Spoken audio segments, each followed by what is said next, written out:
guidance to treat and consider all matters that shall come under our deliberation in so just and faithful a manner as to advance the peace, prosperity, and welfare of our country and of those whose interest we have committed to our charge. Amen.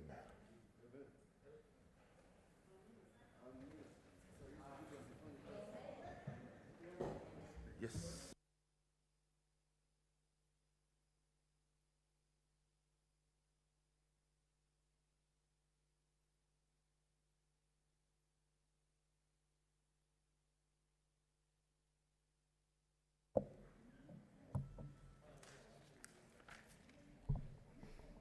Order number 1, administration of oath.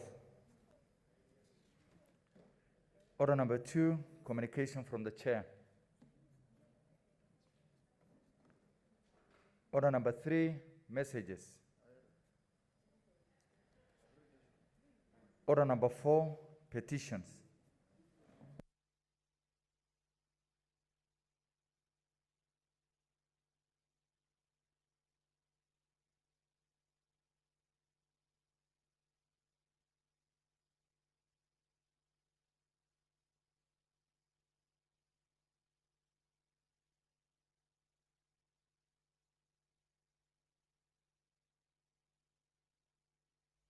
Thank you.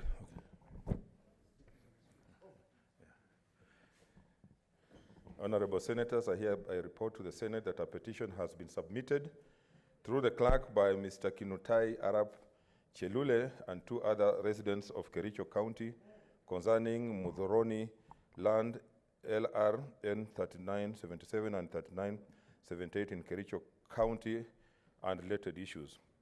As you are aware, under Article 119.1 of the Constitution, and I quote, every person has a right to petition Parliament to consider any matter within its authority, including enacting, amending, or repealing any legislation.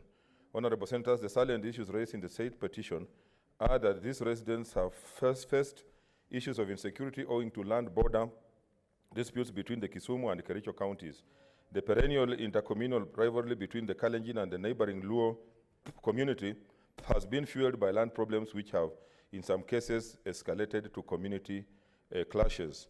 That in recent times, disputes relating to parcels of land LR number 3977 and LR 3978/2 in Kapchebwai sublocation of Koitaborot location in Kericho County that have been leased to Muhoroni Sugar Company Limited, that the communities from the neighboring Kisumu County have continued to occupy the 2 parcels of land without official agreement or official legal excisions.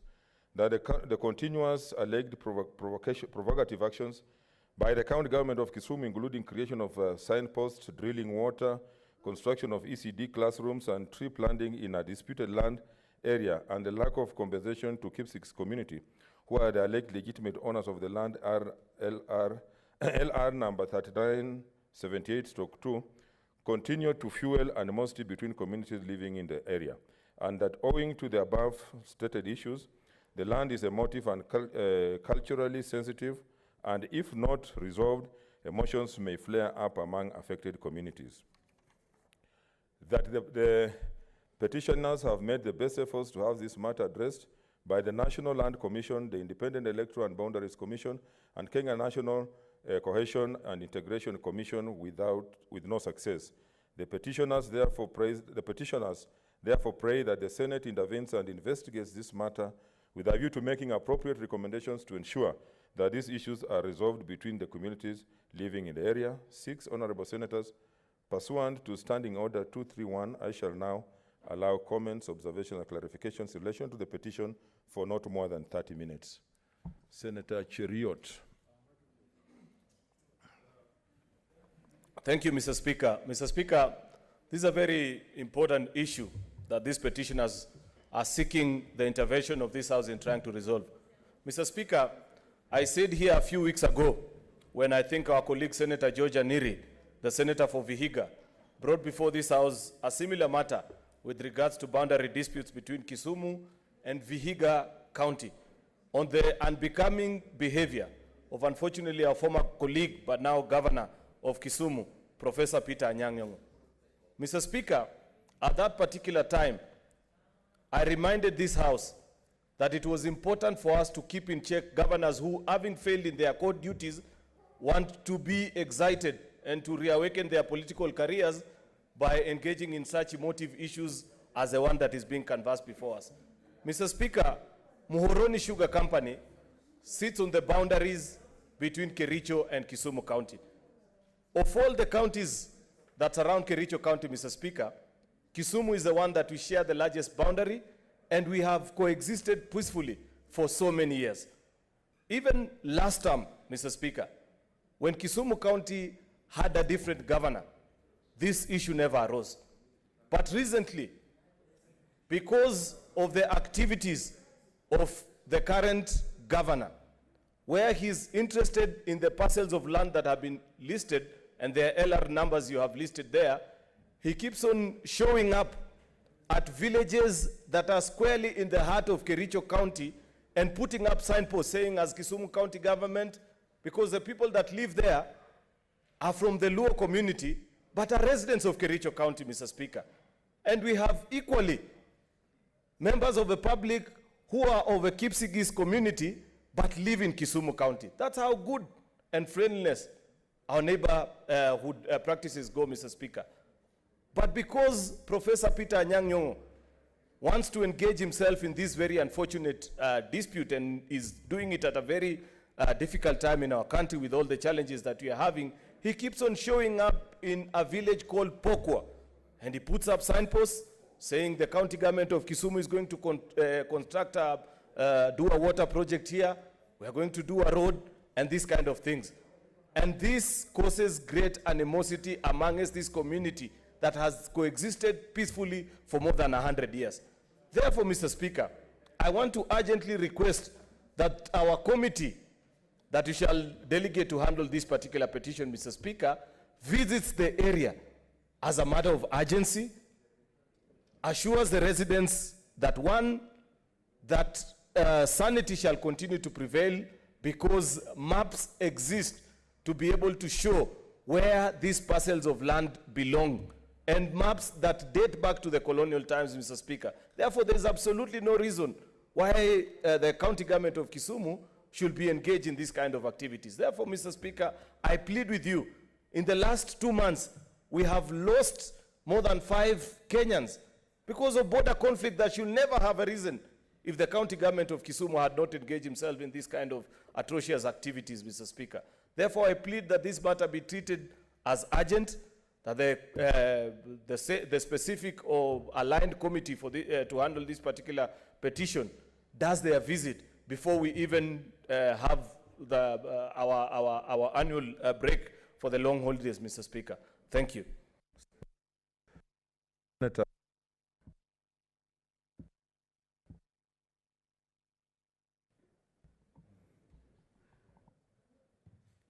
Thank you, Mr. Speaker. Mr. Speaker, I want to thank the petitioners from Kericho County for bringing to the fore a matter that is not only concerning Kericho, but other counties have similar issues as well. Mr. Speaker, if you look around the country, you'll see some flashpoints between Makueni and Taita Taveta and Kwale, Isiolo and Meru, Vihiga and Kisumu, Kisumu and Nandi, Kisumu and Kericho, all over. Mr. Speaker, Article 188 of the Constitution required Parliament to pass a law that will define how county boundary arguments and disputes can be dealt with. This House duly passed such a law, and we send it to the National Assembly for their attention. What did the National Assembly say? It's a money bill. And they put it aside. A bill concerning boundaries of counties, Mr. Speaker, is one of the cardinal duties of this House. We were told it's a money bill, and it was put in the shelf. Up to now, it has never been dealt with. All these issues could be dealt with within the framework of that law. Mr. Speaker, we also have the 1992 District and Provinces Act that is so clear. Mr. Speaker, it defines boundaries between districts, even through small valleys, small streams, small hills, small thickets, until nobody can have any doubt. It is quite unfortunate, Mr. Speaker, that in the boundary problems around Kisumu, Kisumu County appears to be the common denominator, with Nandi, with Vihiga, with Kericho. Fortunately, on the other side is the lake, so there will be no issues. Mr. Speaker, I want to urge that in the context of the recent judgment that we got from the High Court, you move urgently and cause the National Assembly to deal with the boundaries bill that was brought here by Mutula Kilonzo and Sakaja, the two senators, which we passed with good amendments, making it a bill that will solve issues of the future. This is a unitary state, but with counties with defined boundaries, Mr. Speaker. Imagine if this land that Senator Cheriot is talking about has got rich minerals. You can imagine the flare-up that you will have. I want to urge, Mr. Speaker, that we move quickly. The committee you give must move in situ, talk to the governor of Kisumu and remind the professor that we worked very well with him here, and he should stick to the ideals that he used to preach here and not do the wrong things that he's doing currently. Thank you, Mr. Speaker. Senator Dulo. Thank you, Mr. Speaker. Mr. Speaker, I wish to support this statement by Kericho people regarding boundary disputes between counties. Mr. Speaker, as Senator Wetangula has said, matters of inter-county disputes, boundary disputes, it's a matter that has been there over 10 years. Mr. Speaker, there was an attempt by this House, by Senator Mutula Kilonzo Jr., to bring a bill in regard to Article 188 to establish a commission to look into boundary issues. This matter was shelved because of some selfish interests by some people. Mr. Speaker, we have a similar situation in Isiolo County, where we have a dispute with Garissa County, we have a dispute with Wajir County, we have a dispute with Laikipia, we have a dispute with Marsabit, we have a dispute with Samburu. Mr. Speaker, we have really brought this to the attention of the government year in, year out. Today, we are having a major operation in Isiolo County just simply because of land dispute, where a committee of this House has managed to go on the ground, but up to now they have not brought a resolution. Mr. Speaker, we are actually condemning what happened in Isiolo County and Meru County last week as far as the shooting of police is concerned. But today, 21st century, there is a communal punishment that is going on in Isiolo County, which is unacceptable. Mr. Speaker, if bandits have committed certain offense, I don't see why children should be punished. I don't see why women should be punished. I don't see why animals are all rounded up and put in a corner. Mr. Speaker, something urgent needs to be done. And this is unacceptable because that is violation of their right, and we have a very good constitution that really provides right to Kenyans as far as violation is concerned. Mr. Speaker, let this committee of land, we have so many cases as far as land issues is concerned, and I wish the chair of lands committee is here. Every time the CS Lands is called to look at the issues we raise with Committee of Lands, she doesn't appear at all, which clearly means they don't want to resolve these issues, Mr. Speaker. I think we need to summon CS Lands. Mr. Speaker, I hope you are listening to me. These matters of land is very sensitive. We must summon as a house CS lands to this house so that we can have a committee of the whole house as quickly as possible to resolve all the land issues that we have before land committee. Mr. Speaker, this is very sensitive. People are crying to us. People are dying day in, day out because of dispute of inter-county boundary issues. A solution must be found. And we have to have that solution as quickly as possible, preferably before next Tuesday. I thank you. Okay, I can see a lot of interest, so I'll give 3 minutes each. Senator Khaneri.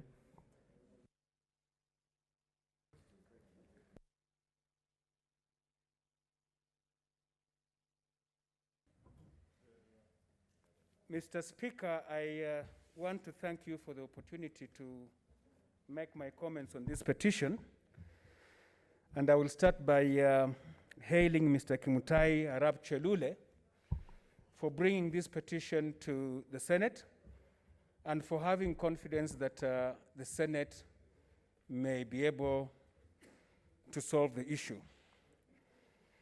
Mr. Speaker, I brought a similar petition, as alluded to by Senator Cheruiyot, and this was in regard to the boundary dispute between Vihiga and Kisumu in Maseno.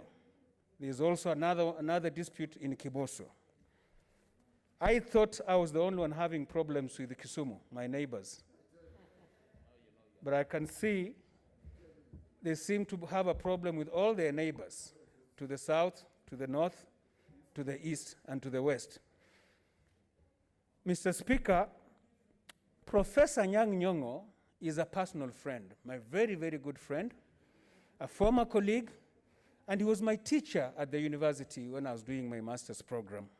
So I have a lot of respect for him. But Mr. Speaker, I do not approve of what he's doing. This expansionist attitude that he has developed lately, Mr. Speaker, is very, very dangerous, and we just want to urge him to stop. Because, Mr. Speaker, issues to do with county boundaries are very emotive issues, and they can be a cause of very serious conflicts between communities. And we do not want to get there, Mr. Speaker. Mr. Speaker, I know you are going to give this petition to a committee of this House, but I am very sure that the committee's hands are tied. They have very limited options. They cannot resolve the matter. They cannot, Mr. Speaker. We'll continue having these petitions, and we will have no answers until such a time that we effect Article 188 of the Constitution. I heard Senator Dulo say that Senator Mutula attempted to bring a bill. He did not attempt. He brought a bill twice, and we passed it here. It is gathering dust in the House next door, Mr. Speaker. Mr. Speaker, the solution to this problem is not even giving these matters to committees. We must just ensure that we effect the provisions of Article 188 of our Constitution, because this is not an isolated case. I'm told there are about 16 cases. And surprisingly, out of those 16 cases, 4 involve Kisumu. Is it 4 or 5? 5 involve Kisumu. Mr. Speaker, the solution is to ensure, Mr. Speaker, we are now addressing you, Mr. Speaker. The solution is to ensure that you push the bill that we passed in this House to effect Article 188 must be passed by the other House so that we form this commission and resolve these matters once and for all. I thank you, Mr. Speaker. Senator Langat.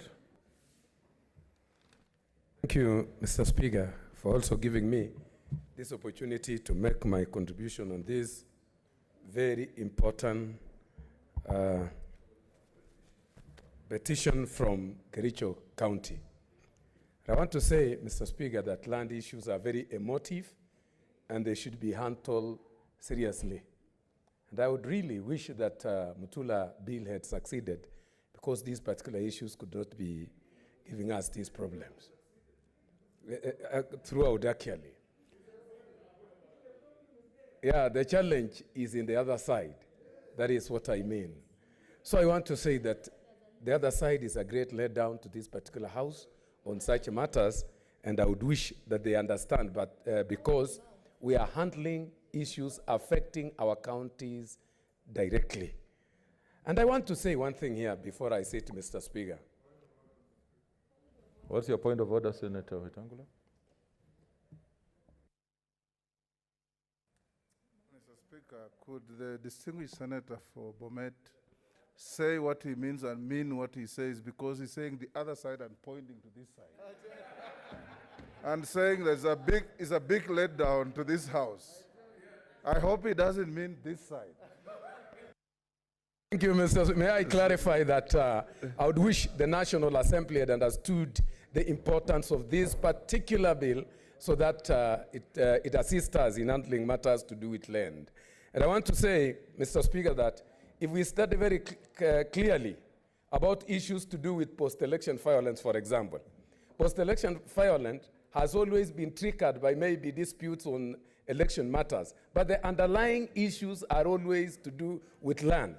So I want to say that we need to handle this particular issue with land, and would like to tell Professor Nyong'o that the time for struggling, petitioning for land went long time ago in 1884 in Berlin Conference, and he should not engage himself at this point of time into such particular primitive ways of trying to expand boundaries at this particular time. So I want to say that the committee that will handle this particular matter, Mr. Speaker, should handle it with urgency and seriously, as even we move toward elections, so that we do election peacefully without land disputes that can easily trigger into other matters. So I want to support this petition seriously and say that it is a good petition that should be handled in line with other petitions related in all the other parts of this country. Thank you, Mr. Speaker. Senator Mtula Kilonzo Jr. Thank you, Speaker. The Chairman Legal Affairs is here. Yes, the Chairman Legal Affairs is here. Tomorrow, the Committee of Legal Affairs and the Committee of Security is meeting IEBC, the Cabinet Secretary in charge of security, NCIC, and therefore, Mr. Speaker, I think this would be your direction on this matter will be very important so that this matter is taken to that committee as quickly as possible.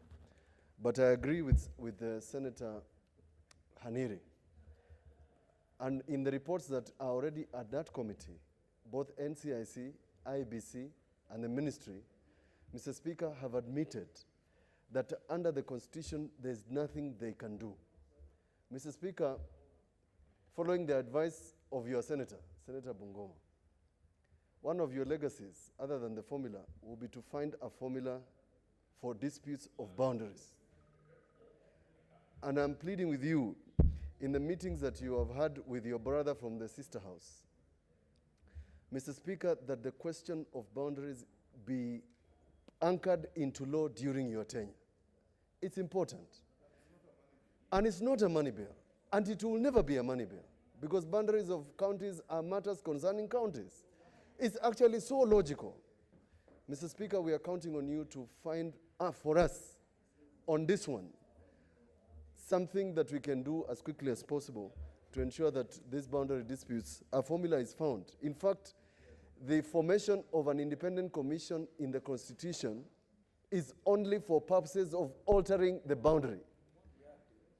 That is the purpose of that commission. To have a boundary dispute resolved, Mr. Speaker, we have proposed alternative dispute resolution so that the governor of Kisumu does not wake up in the middle of the night and become an expansionist. The only thing he has not done, and he's our friend, to expand the territory of Kisumu to the lake. It's unfortunate. It's unfortunate. And Mr. Speaker, in due time, I am going to retrieve his comments on the previous bill, because one of the supporters of that bill was Professor Anyang' Nyong'o. It's unfortunate. But since his good friend is here, Senator Haniri, you might as well send him. He's also your brother. Send him and tell him that, this expansionist policies will not help him. But what is much worse is that as a person who supported devolution, is creating disputes for all of us. And if every governor does what Professor Anyang' Nyong'o is doing, Mr. Speaker, we're going to have a crisis. And it's very unfortunate, because the statements you are hearing around somebody will create an excuse for violence by creating a problem around a boundary which does not exist. Thank you, Speaker. Senator Halake.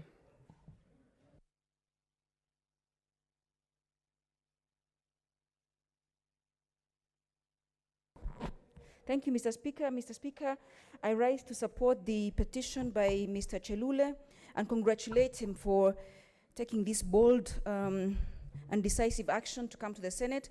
Mr. Speaker, as has been said, this is an issue that affects most counties. And if indeed senators in this House, Senator Mutula and Senator Sakaja, have actually already drafted a bill to this effect, I think it's about time, even with the moratorium from the courts notwithstanding, for you to sit down with the National Assembly Speaker and fish out some of the urgent matters that need to be dealt with, especially that particular bill with regards to county boundaries. Mr. Speaker, when county boundaries are in places that have titles, it may not be even that bad, but when county boundaries involve community land, then there's really, really great danger in people losing their ancestral land and in actually them getting disenfranchised, because what the government needs to do is just to gazette or to de-gazette. So, Mr. Speaker, I think if this House is going to take its mandate under Article 96 of the Constitution to actually look after counties and protect counties, I think there's no better protection of counties than ensuring that the conflicts don't arise from boundary issues, and that justice is served, especially to counties that don't even have titles to begin with. For instance, in Isiolo, between Isiolo and the other counties that surround Isiolo, we have community land, and therefore we don't really have titles. Others have titles, and therefore, each time there's a boundary dispute, we get disadvantaged and communities are disenfranchised. So, Mr. Speaker, this is a matter that deserves a lot of urgency from this House, and we must look for ways in which we've talked about land issues, we've talked about community land issues, we've talked about titling, we've talked about community land titling, and we keep talking. Yes, of course, this is a house of debate, and talking is our business, but I think outcomes should matter too, because we are not seeing any outcomes. 3 years are down the road, and we haven't seen what we have done, especially in regard to this. And so I hope that this House prioritizes community land, especially because when you find expansionist attitudes from county government, especially for vulnerable communities that don't even have titles, whose land is communal, there's so much fear right now. And that can bring a number of things. Communities can start getting self-defense, can start organizing themselves for self-defense, they can start becoming aggressive against each other, and these are things that we can avoid as this House. Mr. Speaker, I support. I also was sitting on the Committee of Lands in the last session, and I know that this is not something that can be dealt with conclusively by the committee, and I hope then therefore a better and bigger way of doing it, be it through consultations with yourself and between the executive and the houses of parliament, or any other that will be determined, or a special committee put in place to actually deal with these matters. I thank you and I support, Mr. Speaker. Senator Lekina. Mr. Speaker, I thank you. Mr. Speaker, we have a serious problem, and this will not be resolved by the Committee of Lands. Let me first of all register my appreciation for the petitioner, who has yet again reminded us that we are the House of Reason, the House that will be able to solve these problems. But we have a serious problem, Mr. Speaker, sir. The Committee of Lands has got currently 27 petitions, 20 of them dealing with the issue of land.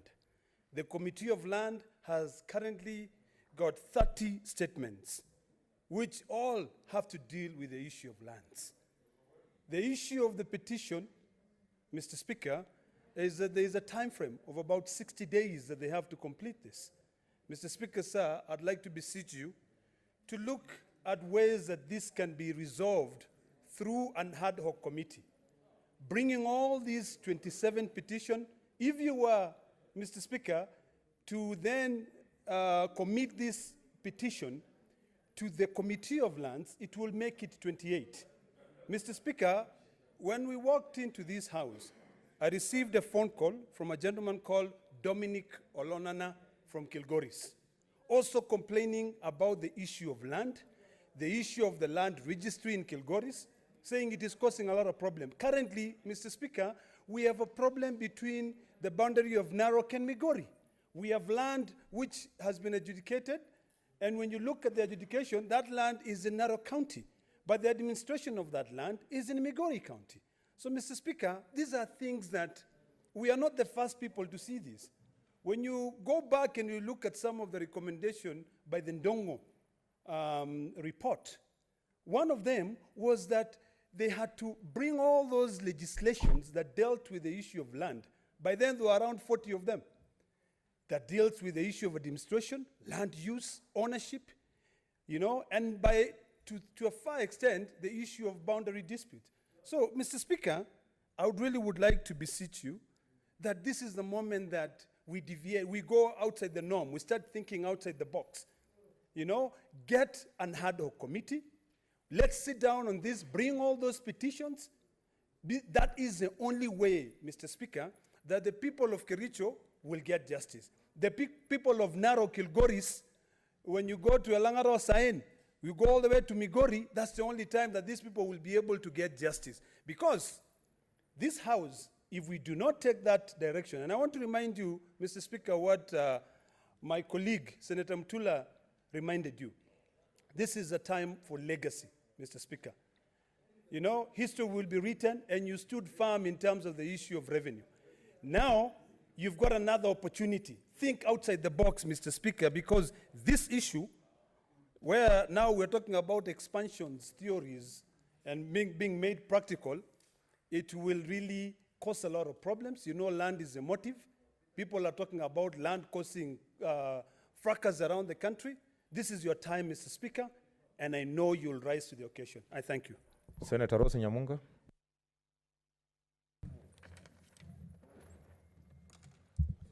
Thank you, Mr. Speaker, for giving me this opportunity to make a contribution on this petition. Mr. Speaker, I think that Kisumu seems to be like on trial. And I'm not trying to support my governor or trying to protect what should be other people's rights. But the way we are making this contribution, Mr. Speaker, it's like an opinion is already formed without any investigations done. In my view, what I think is that there should be investigations. The district lines are there. The colonial lines are there. This is not one thing we want to sit in this House and start castigating or demonizing a governor, because that should not be the way forward. Senator the way forward Chilayako, what's your is intervention? that There is an intervention, or? Sorry, Speaker. I'd meant to press a place for contribution, not a point of order. Okay, okay. Senator Rose, continue. Mr. Speaker, in my view, what we should do here as a House is to find a way forward for the problem that has been brought before us. But we should not behave as if Professor has already done his own things down there. So we need proper investigations.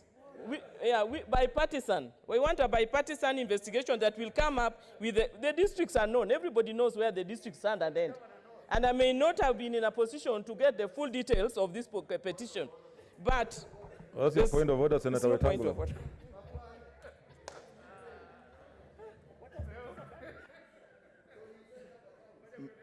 Mr. Speaker, is the distinguished senator from Kisumu County, Rose Nyamunga, in order to defend the indefensible when we know that Professor Anyang' Nyong'o recently went and bestowed municipality status on Maseno town that included the territory of Vihiga County? Mr. Speaker, the issue of Vihiga and Kisumu has been a very big problem for a very long time. So I don't want to stand here and say that there is already a boundary. As I was growing up and I went to school around that area, Maseno was in Kisumu. So the most important thing that we should be doing is finding out the correct position. But don't demonize without facts. We want facts. We want the boundaries. We want those district boundaries. Maseno has always been in Kisumu. It is a known thing. Maseno Township is in Kisumu County. That is all I know. It is not in Western. If it is in Western, no, let's not be back and forth. But my contribution is let's get the facts right before we get into such a conversation. And also to the National Assembly. There's a point of order from Senator Mutula Kilonzo Jr. Mr. Speaker, Senator Nyamunga has accused us of castigating the governor for doing his own things. Now she's saying her own things. Under the standing orders, if she makes an assertion that Maseno is in Kisumu, she must substantiate using the law that Maseno is in Kisumu, not that she went to study around there. That is not law. We are going to maybe have a committee taking care of this. In the committee, we should be able to bring up, all these issues so that it is settled once and for all. But as standing here and just talking without facts, to me that doesn't make sense. We need facts for us to know where all these boundaries fall. Otherwise, I would Senator say... Senator Shionga, what's your point of order? I stand here on point of order just to inform my colleague here that Maseno is a name from Luya land. Museno, it is a Luya name. So that region belongs to Western region. Hello, order. Speaker. Order, senators. Can be named anything and any place can be named anything. So by the fact that Museno is in Kisumu doesn't mean that it is part of Vihiga. That to me doesn't make sense, Mr. Speaker. Okay, hello, okay. Order. You can already see that there's a conflict even before the committee deals with the matter. Senator Cherargei.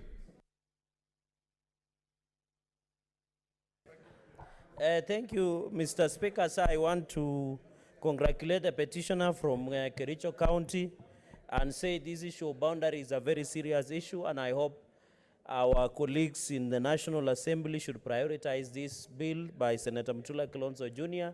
so that these things can be addressed. Mr. Speaker, Kisumu County is one of the interesting neighbors, a notorious one, because we have two matters that we have filed with National Land Commission. The resurvey between Nandi County and Kisumu has been approved. You remember, Mr. Speaker, we have a court order when they want to privatize Nyando Sugar Bell through state-owned factories of Chemelil, Moroni, and Miwani. We moved to court. Professor Anyang' Nyong'o, the governor of Kisumu, has what we call expansionist theory. He has been encroaching to Nandi County at an alarming rate.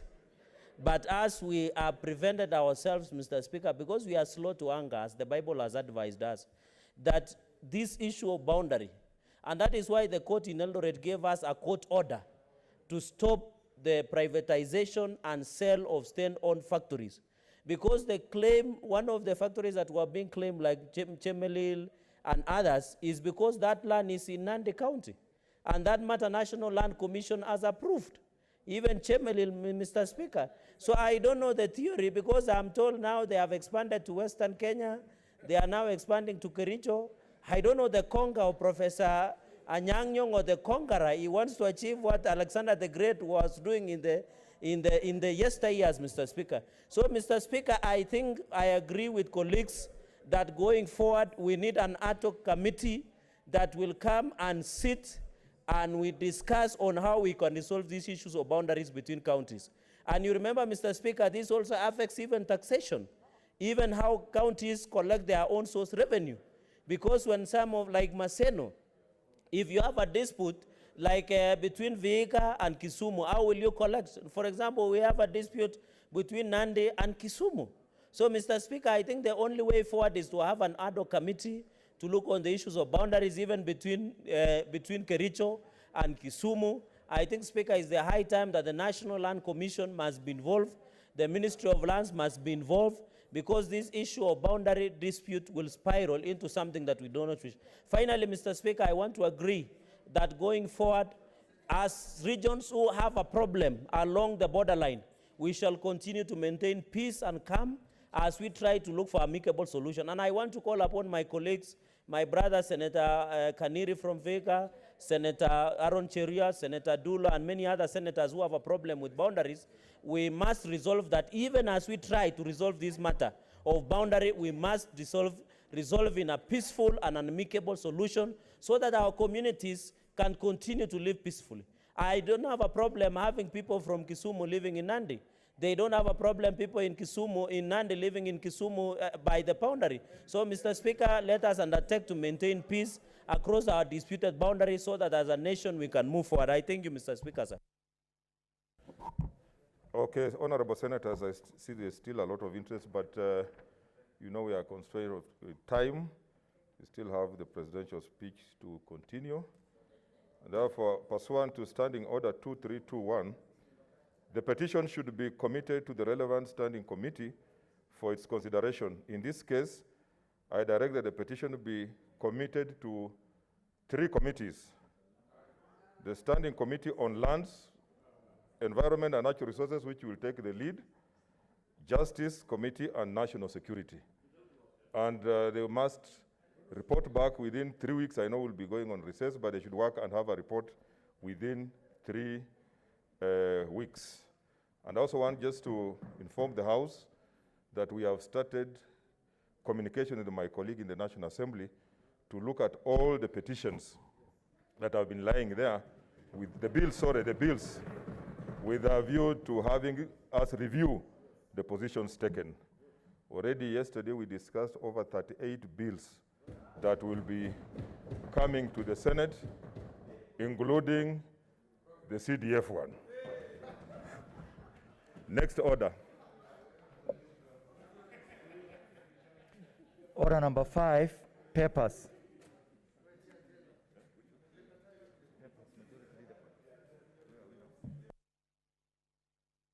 Leader of majority.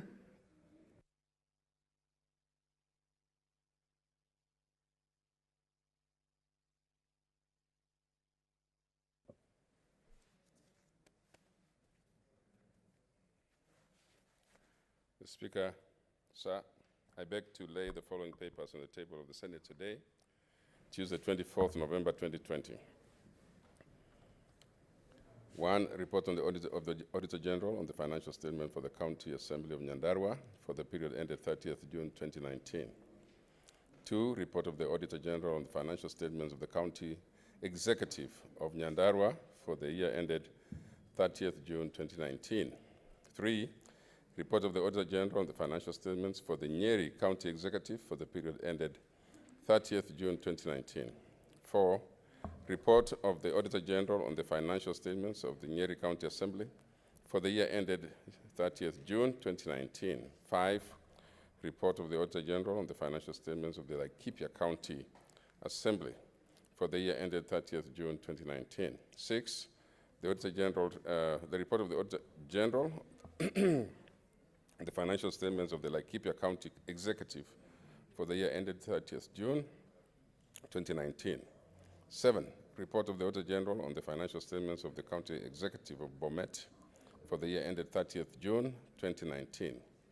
8, report of the Auditor General on the financial statements of the County Assembly of Bomet for the year ended 30th June 2019. 9, report of the Auditor General on the financial statements of Taita Taveta County Executive for the year ended 30th June 2019. And 10, report of the Auditor General on the financial statements of Taita Taveta County Assembly for the year ended 30th June 2019. 11, report of the Auditor General on the financial statements of Embu County Assembly for the year ended 30th June 2019. 12, report of the Auditor General on the financial statements of the Embu County Executive for the year ended 30th June 2019. 13, report of the Auditor General on County Executive of Machakos for the year ended 30th June 2019. 14, report of the Auditor General on the County Executive for Makueni for the year ended 30th June 2019. 15, report of the Auditor General on County Assembly of Machakos for the year ended 30th June 2019. And 16, report of the Auditor General on County Assembly of Makueni for the year ended 30th June 2019. Thank you. Okay, next order.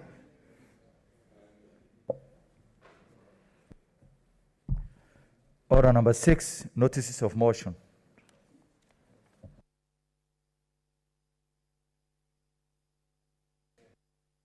Senator Kasanga, Sylvia.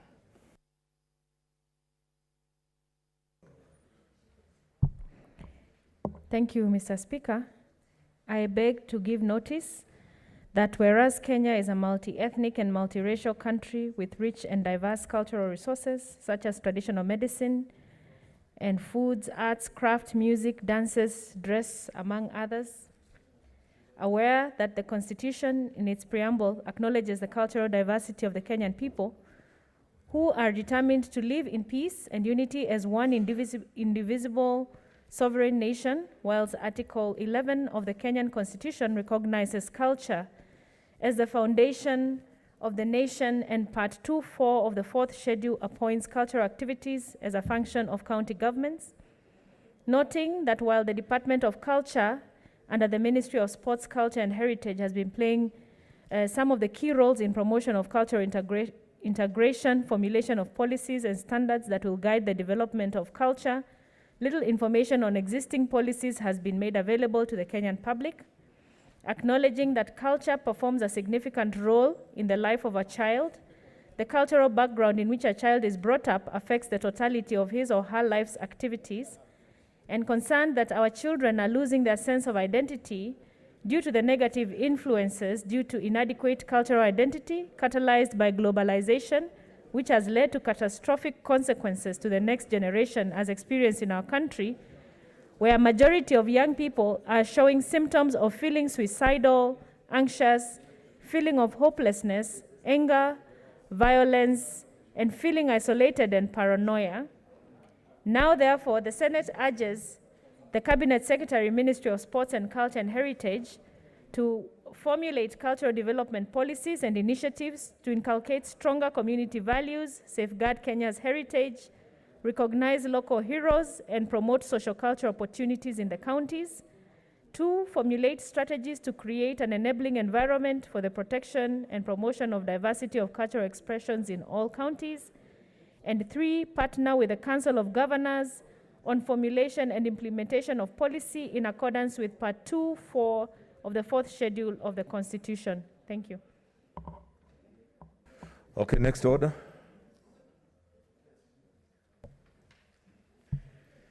Order number 7, statements. Now on statements, because there are many, I will minimize any riders, because honorable senators, you note that we only have one more sitting before we proceed on our recess, and therefore we really must cover a lot of ground. Senator Falhada, so I'll minimize riders and...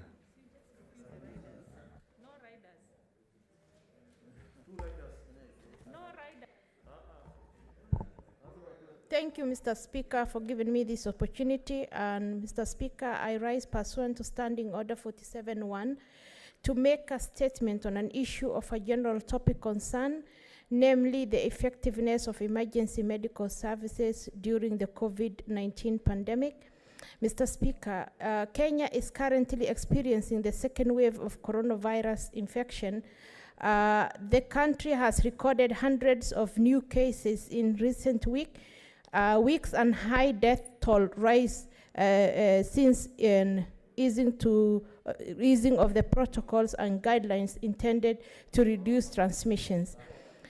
Various hospitals have already raised alarm over the lack of capacity of accommodate the rising COVID-19 patients. Emergency medical care services remain underdeveloped, under-equipped, and unsophisticated, even in private facilities.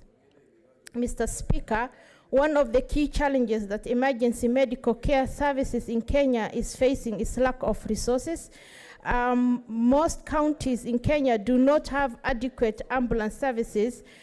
Some counties mostly rely on private companies to provide these services.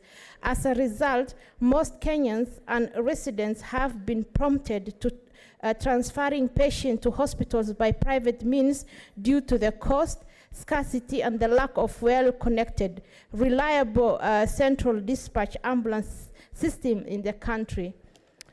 This is a problem that has manifested itself in the country, most recently in the wake of terrorism and now the COVID-19 pandemic. A major contributor to the conundrum is the lack of enforcement in traffic regulation. Honorable Speaker, the Traffic Act provides for special treatment of ambulances when they are taking people to hospital, including removing any speed limit imposed and allowing them to drive to a wrong side of the road. Traffic Act 403 Section 119 validates Traffic Rule 83, which states that drivers should give rights of way upon hearing sirens indicating the approach of police vehicles, ambulances, or fire engines. However, more often than not, motorists do not pave way for these ambulances, and they are forced to maneuver traffic, yet they are carrying patients and trying to get them to hospital as fast as possible to get the right medical attention. This is especially perilous in cities with high traffic levels, such as Nairobi and Mombasa. Honorable Speaker, we are in the middle of pandemic without a coordinated response to those incidents. There is a potential of an unnecessary increase in morbidity and mortality. It is important that traffic police enforcement traffic rules and ensure motorists who block ambulances are arrested.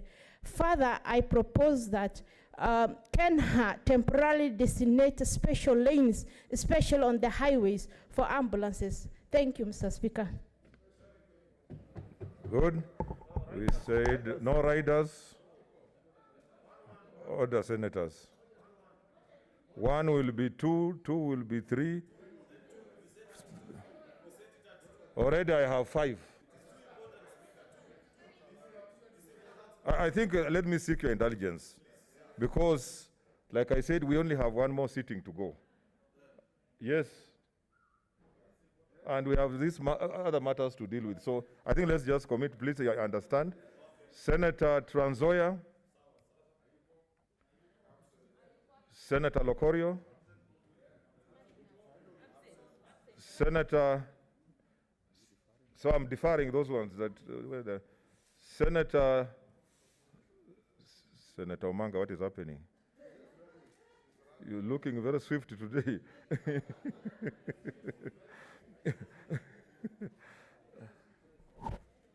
Senator Anwar Oloitiptip, deferred. Senator Millicent Omanga.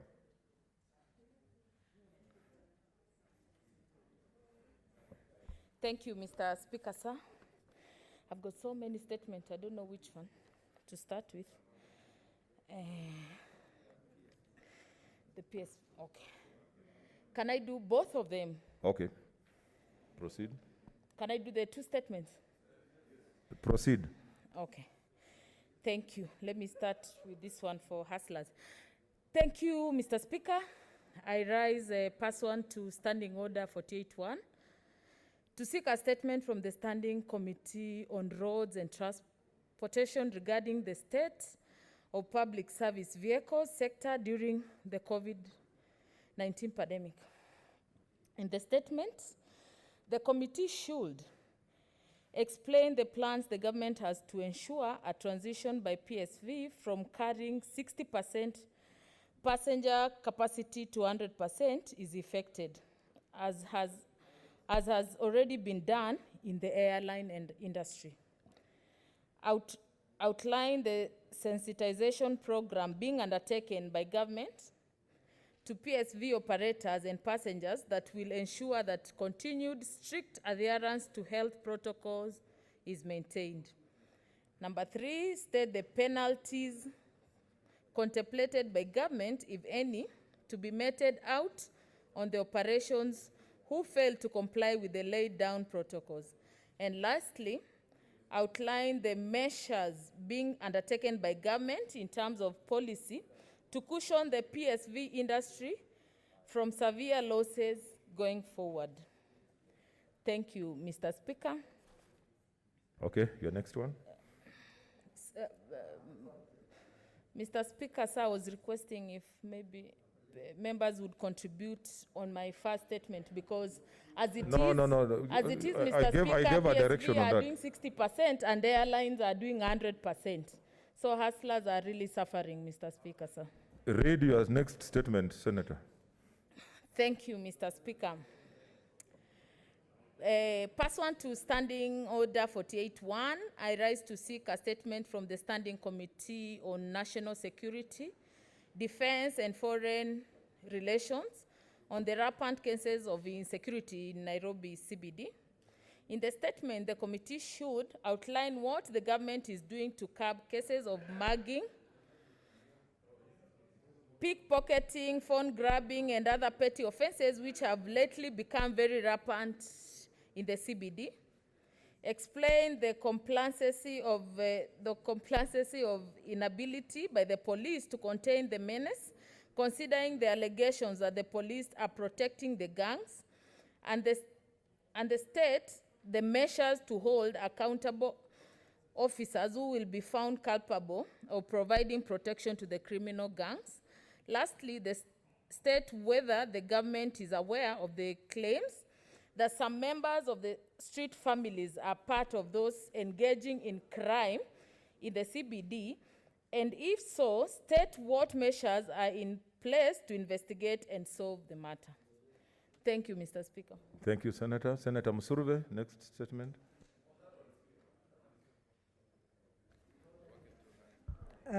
Thank you, Honorable Speaker, for giving me this chance. Senator Sakaja, what is your intervention?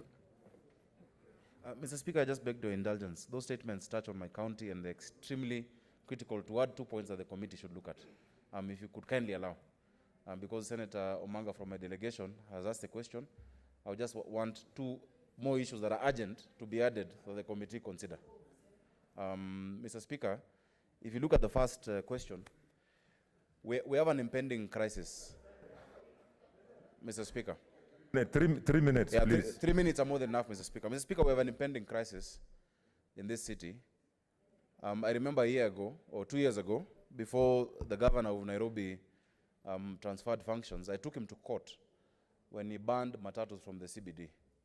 And at that time, Mr. Speaker, it is because during that ban, and when they said the first, matatus to stop at Globe Cinema, others to stop at, railway on the other side, etc., I remember seeing a pregnant woman fainting because she had to walk from Globe all the way across town to get a matatu.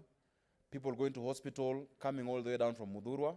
And we said that in as much as we support the plans to decongest the city, you only ban matatus from the city when you've provided an alternative for the passengers who are coming across. Mr. Speaker, imagine a sick old man or a woman being dropped at Globe Cinema to come walk all the way to Uru Highway across here to Railway Golf Club to get a matatu to Kenyatta. In as much as we support these initiatives, Mr. Speaker, let's avoid 2 things. One being an elitist society that thinks the problem in Nairobi is the poor person. It is not. In fact, if anything, private vehicles are causing more congestion in the city than the public vehicles. One matatu is taking 40 people, 30 people, while you find one individual driving a car. So what we would ask, Mr. Speaker, that the committee as they look into this matter, is number 1, until they provided proper alternative for the ordinary mwananchi. If you drop a mwananchi at railway, how we'll get across town for free? Mr. Speaker, let that ban not be put in force, Mr. Speaker. That is the first question. That's the first statement that we must ask. During rainy season, we've seen young people, disabled people, people living with disabilities struggling. Let us provide the alternative first, Mr. Speaker.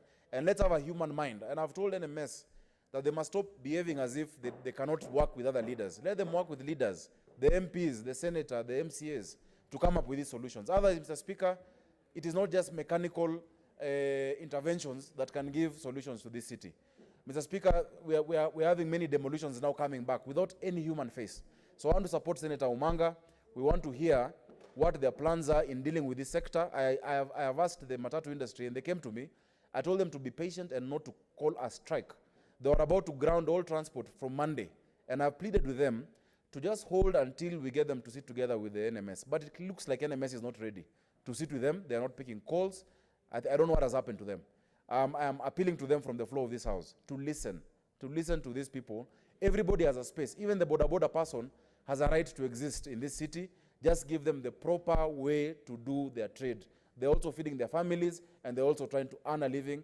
And there are those segments in society that rely on the matatu and the boda boda that can coexist with the train and the DMU system, Mr. Speaker. On the second statement, I think that matter is very urgent as well in the city. All the street families and the issues that they're dealing with. You've seen the report we brought on Nakuru. I think Nairobi is possibly a bit worse off. And Mr. Speaker, I'd urge the committee, when they invite those respondents, to also be able to inform us to come. The committee on transport the other day, Senator Kasanga is the one who told me they had a meeting about Nairobi, Mr. Speaker, without informing the senator for Nairobi. I think, Mr. Speaker, we want to urge chairs of committees. If you're dealing with a matter of a county, if I'm dealing with something on Bomet in my committee, I will invite the senator for Bomet.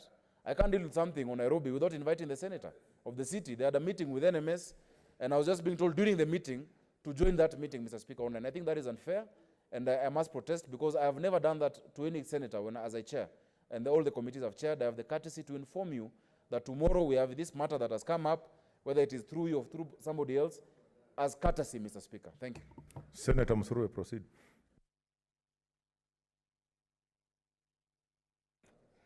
Thank you, Honorable Speaker, for giving me this opportunity to make a statement. And I have two very brief statements, Honorable Speaker. So I request that I make the two kindly. Yeah, proceed. Thank you.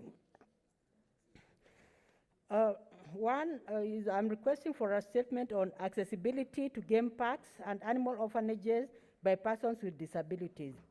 Mr. Speaker, sir, I rise pursuant to Standing Order 48-1 to seek a statement from the Standing Committee on Tourism, Trade and Industrialization on the measures put in place by the Kenya Wildlife Services and private sanctuaries to support persons with disabilities to access national game parks, game reserves, and animal orphanages. In the statement, the committee should, 1, set the measures put in place by the KWS and private sanctuaries to ensure accessibility by PWDs with different disability types in all areas of national game parks, game reserves, and animal orphanages, including washrooms and restaurants. And 2, outline the other measures put in place to ensure that persons with disabilities enjoy the services on a near equal basis to persons without disabilities. Thank you, Honorable Speaker. I now go to the second statement. Request for statement on support accorded by county governments to persons with disabilities during the COVID-19 pandemic. Mr. Speaker, sir, I rise pursuant to Standing Order 48-1 to seek a statement from the Standing Committee on National Cohesion, Equal Opportunity, and Regional Integration on the measures put in place by county governments to support persons with disabilities during the COVID-19 pandemic.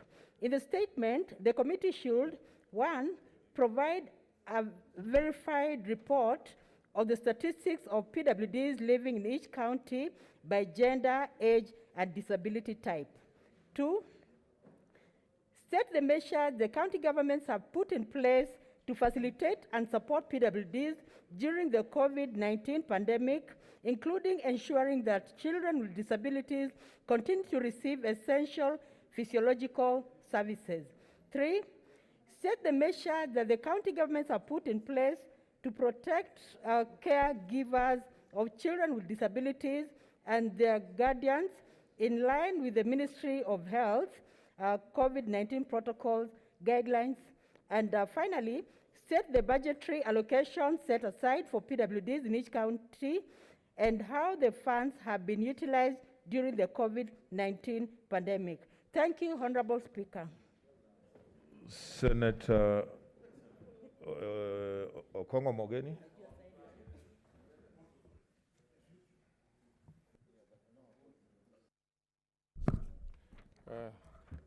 Thank you, Mr. Speaker. Mr. Speaker, I rise pursuant to Standing Order number 47-1.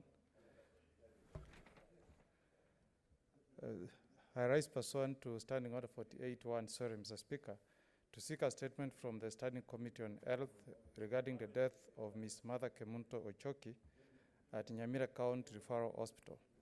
In the statement, Mr. Speaker, the committee should, 1, investigate the circumstances leading to the death of Ms. Martha Kemunto Ochoki, who passed away while giving birth at the Nyamira County Referral Hospital on the 24th of October, 2020. 2, Mr. Speaker, explain why the deceased was neglected by medics during her stay at the hospital and further not given immediate medical attention when her situation deteriorated, leading to her death. 3, Mr. Speaker, state the disciplinary measures, if any, that will be taken against the medics at the hospital in the event that it is proved that the deceased passed away due to medical negligence. And 4, Mr. Speaker, ascertain the ability of the Nyamira County Referral Hospital to handle cases of maternal health emergencies and other medical emergencies and make appropriate recommendations. Thank you, Mr. Speaker. Senator Beatrice Kwamboka. Deferred. Actually, she had two statements. They are both deferred. Okay, standing order number 51-1B. Oh, Senator Langat, sorry. Finally. Thank you, Mr. Speaker, sir. I rise in person to the Standing Orders 48-1 to seek a statement from the Standing Committee on Labor and Social Welfare regarding declaration of 719 employees as redundant by James Finlay's Kenya Limited. In the statement, the committee should provide a list of all the 719 employees declared redundant by the James Finlay's Kenya Limited and therefore laid off, and a comprehensive packages they have for them, if any. Number 2, state whether James Finlay's Kenya Limited followed the relevant sections of the law in declaring the affected employees redundant. Number 3, explain whether negotiations with the workers' trade unions or individual employees affected by the redundancy were held before the affected workers were laid off. 4, provide evidence by James Finlay's Kenya Limited to enable, to show if they are unable to retain these particular employees during this particular time, even for a period of 6 months, especially due to the COVID-19. Lastly, Mr. Speaker, is to provide a comprehensive arrangements that they have for the children of these particular employees, especially those who are in Form 4 and Standard 8 candidates, to make sure that they are comfortable as far as the education is concerned. Thank you. What's your point of order, Senator? Mr. Speaker, I want to request, with the kindness of humility, 52% of the business of James Finlay is in Kericho and 48 in Bomet. Allow me to, just within 2 minutes, bring to your attention that the issue being canvassed by Senator Christopher Langat is a very important issue. That as the host counties, we have extended communal assistance, if I may call it so, to James Finlay and Unilever. If you look at the land rates that they pay to the county governments, they are not commensurate to the land that they occupy in terms of commercial value. But the reason we do this, Mr. Speaker, is because they keep on informing us that because of demands of the market, that tea prices are not selling globally at the prices they used to sell before. Therefore, we should accommodate them as they employ many of the people from that region, the whole of South Rift and parts of Nyanza, Mr. Speaker. Therefore, for them to pull this move, where at the slightest decline of profit, they want to fire 700 employees, this is completely unacceptable, Mr. Speaker. I know the committee, led by my good friend Senator Johnson Sakaja, has done great in terms of reviewing labor issues that have been brought before this House. I want to humbly call upon them to once again live up to their very high reputation as one of the most effective committees of this House, Mr. Speaker, by visiting this particular institution, inviting them. If James Finlay will be allowed to sack these 700 employees, Mr. Speaker, then let it be a declaration that from now henceforth, even us as the host communities, deal with them at a purely commercial level, where even for the land that they occupy, they pay to the last penny. They pay only 272 shillings per acre for a land whose land rate value will be in excess of 40,000 shillings per acre, Mr. Speaker. Therefore, I want to plead with you, Mr. Speaker, that this committee, before we break for recess, that they find a day or two and visit with James Finlay in Kericho and Bomet County and have this issue addressed. Thank you, Mr. Speaker. Senator Faki.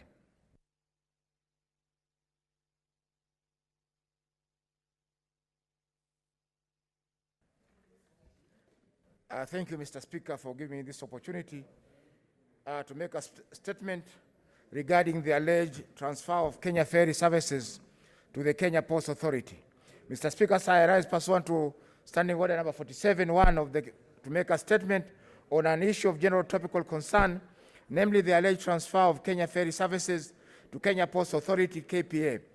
The Kenya Ferry Service is currently the most convenient link between the mainland south and Mombasa Island in Mombasa County. Mr. Speaker, sir, the last 2 weeks have been marred with allegations that plans are underway to transfer the functions of Kenya Ferry Services to KPA. The Kenya Ferry Service commenced operations in 1937. Initially, it began as a private service and was later on taken over by the Municipal Council of Mombasa in partnership with the now defunct Kenya Bus Services Limited. In 1989, Kenya Bus Services Limited withdrew from the ferry services and the government through KPA took over the operations. Mr. Speaker, sir, we may recall that on 29th of April 1994, the MV Mtongwe ferry capsized, leaving over 250 people dead. After this tragic incident, the government commissioned an inquiry headed by the Honorable Justice Mogoli Msaga into the operations of Kenya Ferry Service, the observations of which were that the Kenya Ferry Services were underfunded and poorly maintained as a department of KPA. The government implemented some of the recommendations of the inquiry through sessional paper number 3 of 1998, including granting the Kenya Ferry Services autonomy by becoming the major shareholder and KPA remaining as a minority shareholder. Despite this action, the Kenya Ferry Service still continues to face some of the challenges from 1994, with funding being the greatest challenge. To date, 26 years later, Honorable Speaker, the victims of the MV Mtongwe Ferry disaster have never been compensated. Mr. Speaker, sir, the proposed handing over of Kenya Ferry Services to KPA violates Article 186 and Schedule 4 Part 2 of the Constitution of Kenya, which provides that ferry services are a function of county governments and should therefore, in this case, be transferred to the county government of Mombasa. The Kenya Ports Authority Act, Honorable Speaker, gives KPA the specific mandate of managing the ports in Kenya, but does not extend this mandate to managing the operations of ferries. Mr. Speaker, sir, over the years, the management of and operations of Kenya Ferry Services had deteriorated largely because of lack of investments by the national government. The Kenya Ferry Service is instrumental to the well-being and livelihood of the people of Mombasa and the country in general. Any material changes to the operations of Kenya Ferry Services cannot be left solely to the national government and requires extensive consultations, including public participation, before it is ratified. Mr. Speaker, sir, the incident of the drowning of the late Miriam Kigenda and her daughter in October 2019 is fresh in the minds of Kenyans. It took almost a month for the bodies to be retrieved from the Indian Ocean. Therefore, the importance of Kenya's ferry services there cannot be underestimated. The service cannot be run as a department of Kenya Ports Authority, which is also facing a myriad of challenges of its own. The national government should therefore consider transferring the service under Article 187 to the county government of Mombasa, as this will be the more prudent direction to take in the operations of Kenya Ferry. Mr. Speaker, sir, I will also want to make one observation that early in September, I brought a statement on the supposed merger of Kenya Ports Authority, Kenya Railways, and Kenya Pipeline. To date, the concerned committees have not been able to meet and discuss this important merger. Mr. Speaker, sir, the more the committee delays in considering these matters, the more likely that this decision will be implemented, and it will be too late for the committees to reverse whatever decisions that have been made. Thank you, Mr. Speaker. Senator Mazayo, 3 minutes.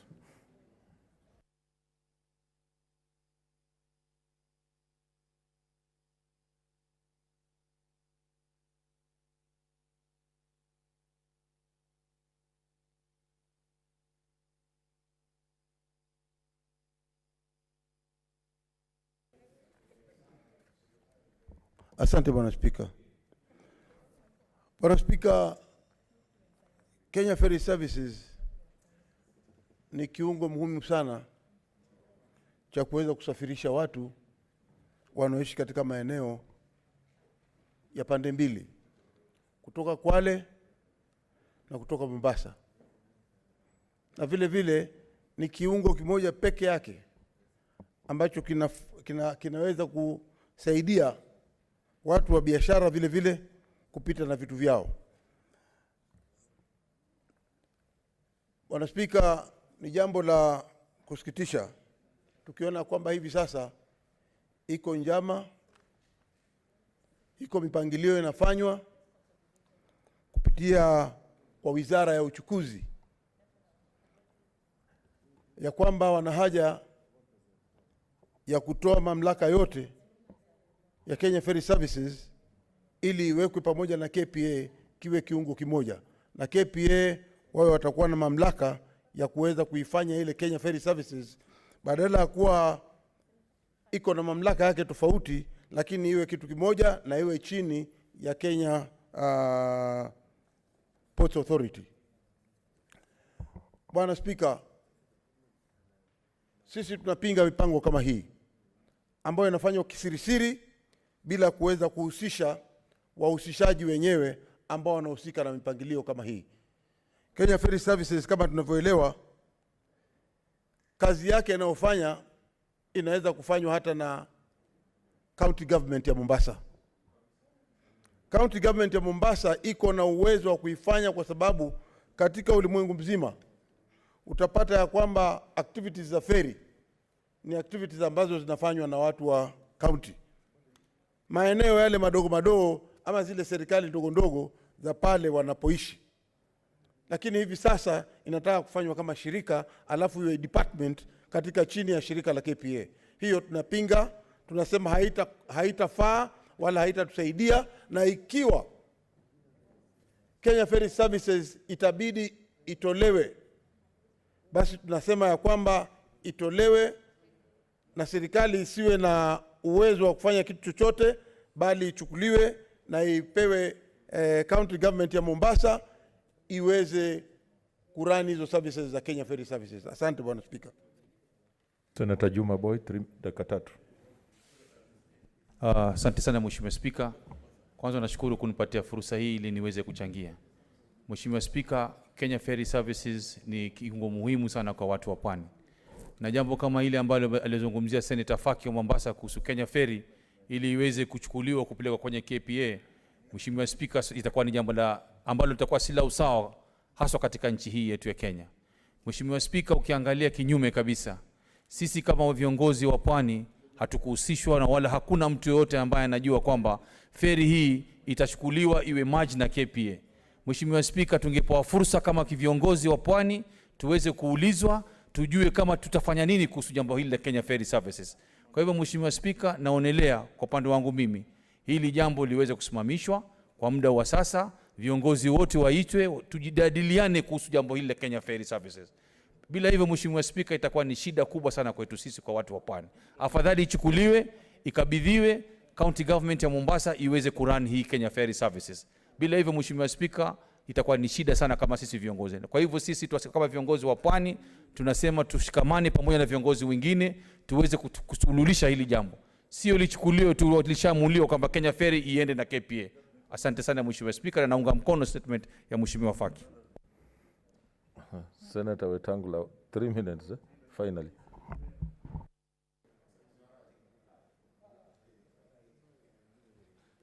Thank you, Mr. Speaker, for an opportunity to support Senator Faki on this very important statement. Mr. Speaker, increasingly, I'm getting very worried about decisions being taken by the national government in matters that are clearly devolved and fall under Schedule 4.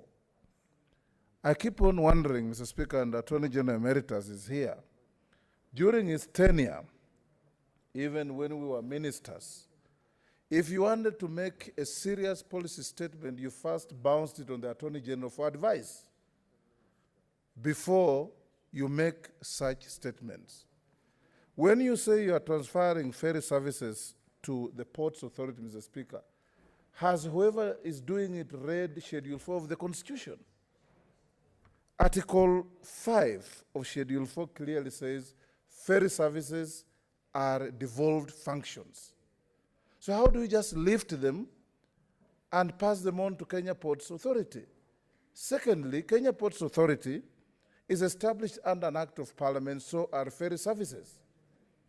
Are the laws being changed by being brought to Parliament for Parliament to deal with these issues? I want to urge the committee, Mr. Speaker, in fact, this is not a matter that is a matter for transport, it's a matter for the legal committee of Senator Omogeni, so that he can be able to bring the Office of the Attorney General and the Executive to order and respect the law and the Constitution as currently established. Thank you, Mr. Speaker. Okay, let's go to the next standing order. Chairperson, Standing Committee on National Security.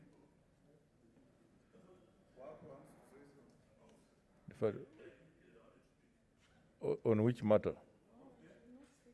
On which one? Okay, 3 minutes, Senator Hako, because I have to move. Okay, 2. Okay. In the interest of good neighborliness. Okay. Thank you, Speaker. This is a very important matter. I used to sit on the Kenya Ports Authority.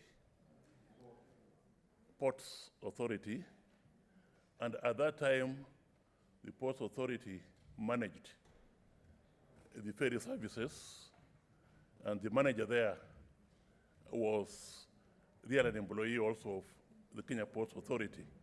But later on, we thought that the time had arrived when the Kenya ferry services should be independent on their own, that it may be able to grow faster when it is duly constituted on its own.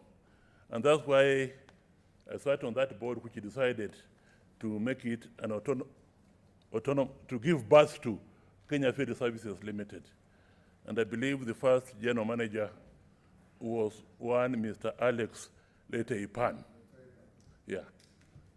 So first of all, it beats logic that something that was once within Kenya Ports Authority, and the Kenya Ports Authority decided should be on its own, should go back again to the Kenya Ports Authority. It does not make sense. Then, Speaker, sir, the constitutionality of it is not quite right, because as Moses, the Senator of Bungoma stated, under the 4th schedule, item part 2, 5E, ferries and harbors are devolved matters. And I believe they are devolved matters because when one thinks about ferries, the tendency in this country is just to think about Likoni. Whereas actually ferries are everywhere.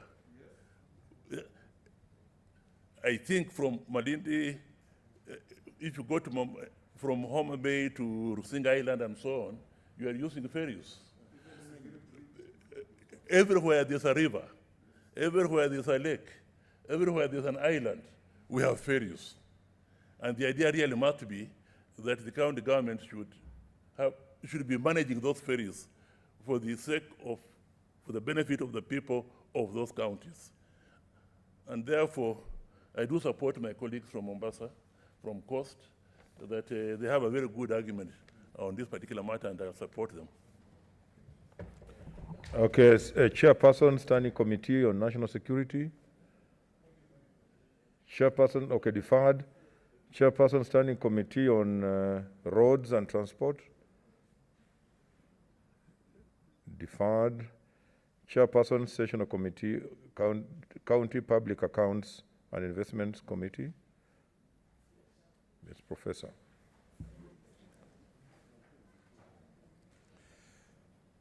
Thank you, Mr. Speaker. I stand, Mr. Speaker, sir, I rise pursuant to Standing Order 51(1)B to make a statement on the activities of the Sessional Committee on Public Accounts and Investments for the period commencing 1st of May 20th November 2020. Mr. Speaker, sir, you recall that the sessional committees were reconstituted on 4th May 2020 as opposed to the commencement of the 4th session, thereby losing approximately 3 months. Following the reconstitution of its membership, the committee convened on 25th of June 2020 and elected Senator Professor Sam K. Ongeri, EBSE GHMP, and Senator Engineer Agura Godana, MP, as the chairperson and vice person, respectively. Mr. Speaker, sir, I wish to provide details of committee activities as follows. Meetings. During the period under review, the committee held a total of 91 sittings. On 9th June 2020 and 17th June 2020, the committee published in the dailies schedules of appearances for the county executive and the county assemblies, respectively. In a bid to recover the lost time, and noting that it had only 5 months of intensive operations before the end of the session, the committee resolved to hold sittings daily from Monday to Friday for 3 consecutive weeks in each month. The sittings will run through mornings and afternoon when the Senate was in recess, and only mornings when the Senate was in plenary. Sittings. Since the committee handles voluminous documentation, it was noted that it was difficult to effectively scrutinize and consider such documentation on virtual platforms. The committee therefore successfully appealed to the Speaker to be allowed to hold physical sittings. Stakeholders engagement. The committee plans to hold a consultative meeting with the Big Five, i.e. the EACC, the National Treasury, the Controller of Budget, the Attorney General, and the Auditor General in order to discuss cross-cutting and salient issues identified from the interrogations of the Audit Committee for the county executives and county assemblies. The meeting is intended to bring the stakeholders together to find lasting solutions to most of the recurring audit issues and other common challenges faced by county governments. The meeting will also provide an opportunity to identify gaps and fiduciary risks areas of the financial operations of county governments. Consideration of Auditor General's reports. 3.1. Interrogations and audit reports. During the period under review, and as indicated above, the committee approved very rigorous sitting schedule for the period commencing 1st July to 1st December 2020, that's next week. In the sitting schedule, the committee lined up for the interrogation all the 47 county executives. For the first time since inception of devolution, the committee also lined up for interrogation all the 47 county assemblies. The 47 county assemblies. The committee has so far held meetings with 46 governors and clerks of 11 county assemblies to consider the Auditor General's reports for the financial year 2015, 2016, 2017, 2018 for the county executive entities, and financial years 2013, 14, 2014-15, 2015-16, 2016-17, 2017-18 for county assemblies. This House will recall that the last Senate during the period 2013 to 2017 interrogated only 18 county assemblies on the audit report of 2013 and 2014, implying that 29 county assemblies have never been oversighted by the Senate since inception. It is also worth noting that all county assemblies have never been oversighted by the Senate on the audit reports for the financial years 2014, 2015, to 2017, 2018. The committee cannot rule out possibility of direct relationship between the lack of Senate oversight of county assemblies and adequate financial management in county assemblies. It is for this reason that this committee has utilized part of its tight schedule in interrogating county assemblies in order to put them on their toes in undertaking proper financial management. 3.2, consideration and preparation of reports. During the period under review, the committee has considered and prepared reports which are currently in various stages as follows. 20 reports drafted, considered, awaiting adoption. Reports of 20 county executives for years 2014-2015. 2, 24 reports drafted and considered by the committee for 8 county executives for 5 financial years 2015-2016, 2016-2017, and 2017 and 2018, and 81 reports drafted and awaiting committee consideration for 27 county executives for 3 financial years 2015, 2016, 2016, and 2017, and 2017, 2018. The challenge of operating under a very tight schedule of interrogations and the heavy backlog of reports coupled with the COVID-19 situation have slowed down the committee's efforts to consider, adopt, and table all the reports mentioned above within the period. It is for this reason that the committee has sought the intervention of amending the standing orders to allow for extension of time for the committee beyond the end of this session in order to conclude the reports in readiness for tabling. Upcoming activities.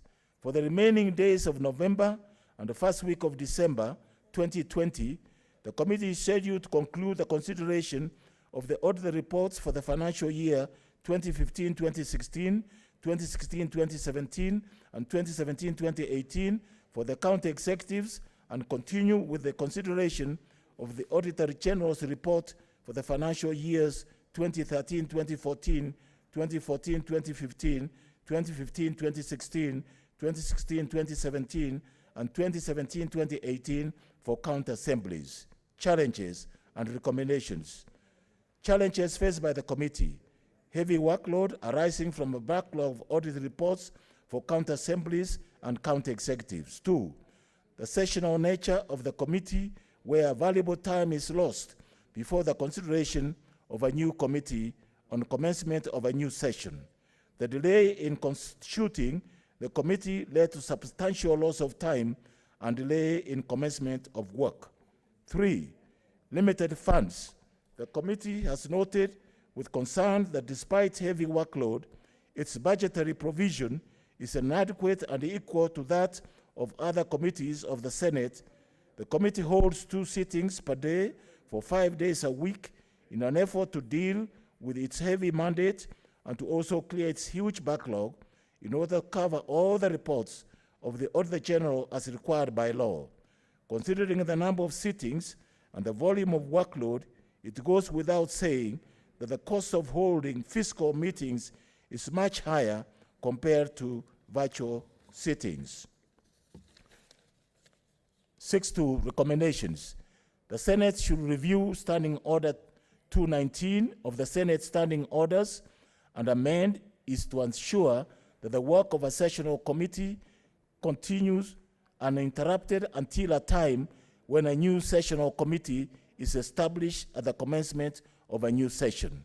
The amendment is informed from the experience of sessional committees in this session when the sessional committees were established on 4th of May 2020 as opposed to the commencement of the session in February, wasting approximately 3 months. And I might hasten to say that there's a letter from the 2 sessional committees before you, Mr. Speaker, for consideration. 2, the Senate should review the standing orders to change the lifespan of the committee from being sessional to a standing committee like its counterpart in the National Assembly that was changed from 2.5 years to 5 years, which is in tandem with the current international practice following the resolutions of the International Association of Public Accounts Committees. 3, the liaison committee should consider increased budget allocation to the committee owing to the heavy workload and backlog. The current trend of equal budgetary allocation across committees is therefore disadvantageous to this committee. Thank you, Mr. Speaker. Signed by the chair of the Public Accounts Committee. Thank you. Thank you. Leader of Majority.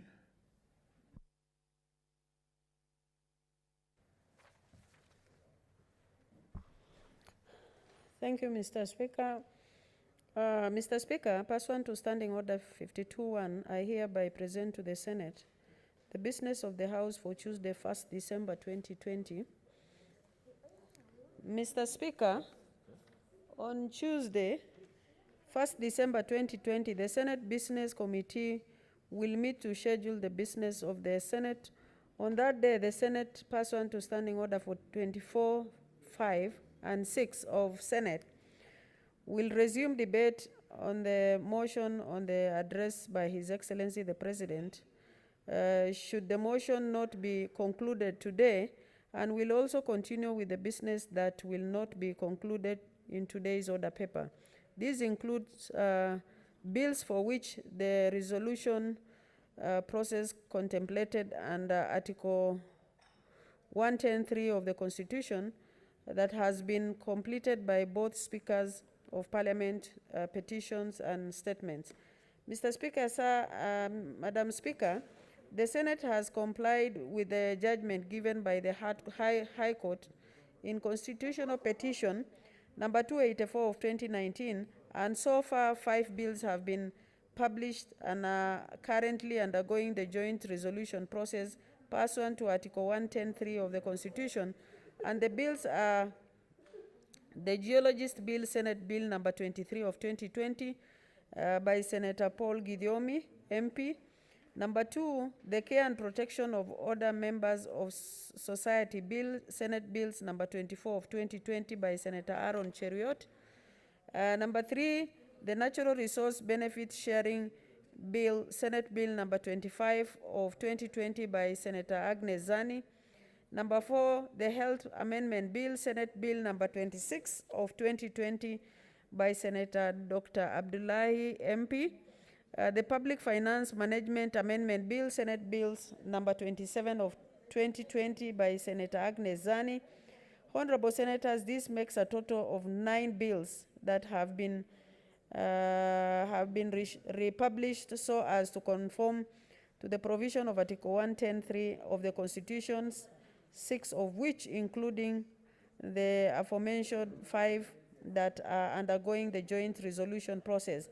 This is an indication of the progress on the part of the Senate. I take this opportunity to thank all senators for their continued patience and understanding as the officers of the Speaker and those of the Senate leadership engage our counterpart in the National Assembly to fast-track the process of regularizing all the affected bills. Madam Speaker, in conclusion, the Senate is scheduled to proceed on the long recess at the rise of the Senate on 1st December 2020. As per the calendar of the Senate, I continue to urge respective senators. Madam Speaker, there is a very... Honorable senators, kindly consult in a soft manner, such that you don't disrupt. In conclusion, the Senate is scheduled to proceed on the long recess at the rise of the Senate on 1st December 2020. As per the calendar of the Senate, I continue to urge respective standing committees to consider all pending business, including petition and statements, and table report pursuant to the standing orders ahead of this date. Mr. Speaker, Madam Speaker, I thank you and hereby lay the statement on the table of the Senate, on the table of the House. I thank you. Next order.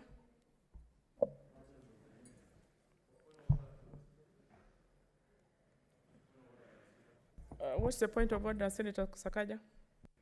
Thank you very much, Madam Speaker. Madam Speaker, if you look at 51(1)B, the statements, there are some chairs who were not around. I beg your indulgence because I had a statement on 51(1)A, which I'm told has been brought down from the Speaker's office, about member statements to my committee. I wanted to give an update, Madam Speaker, if you can allow that we just do that very quickly so that members are appraised on the issues they addressed to the Labor and Social Welfare Committee. Seeing that there was that gap that has been left by the two members, Madam Speaker. I'm just requesting. Are you now ready with it? Yes. Can I go ahead? Yes, go ahead. Thank you very much, Madam Speaker. This is a statement by the committee, Chairperson on Labor and Social Welfare under 51(1)(a). Madam Speaker, the standing orders 51(1)(a) provides that a chair of a committee can make a statement relating to a matter for which the committee is responsible. In 2020, Madam Speaker, we have dealt with 13 statements, and I'm making this, Madam Speaker, cognizant of the fact that we go on recess next Tuesday. And there are certain statements that I'd like to appraise members. I saw Senator Faki and Senator Omanga. There are two statements. One is regarding the appointment of the managing director of KPA from Senator Mohamed Faki, as well as one by Senator Omanga on resumption of sporting activities in the country. Madam Speaker, on those ones, we are still awaiting responses. If they don't come by the end of this week, we shall summon the required agencies.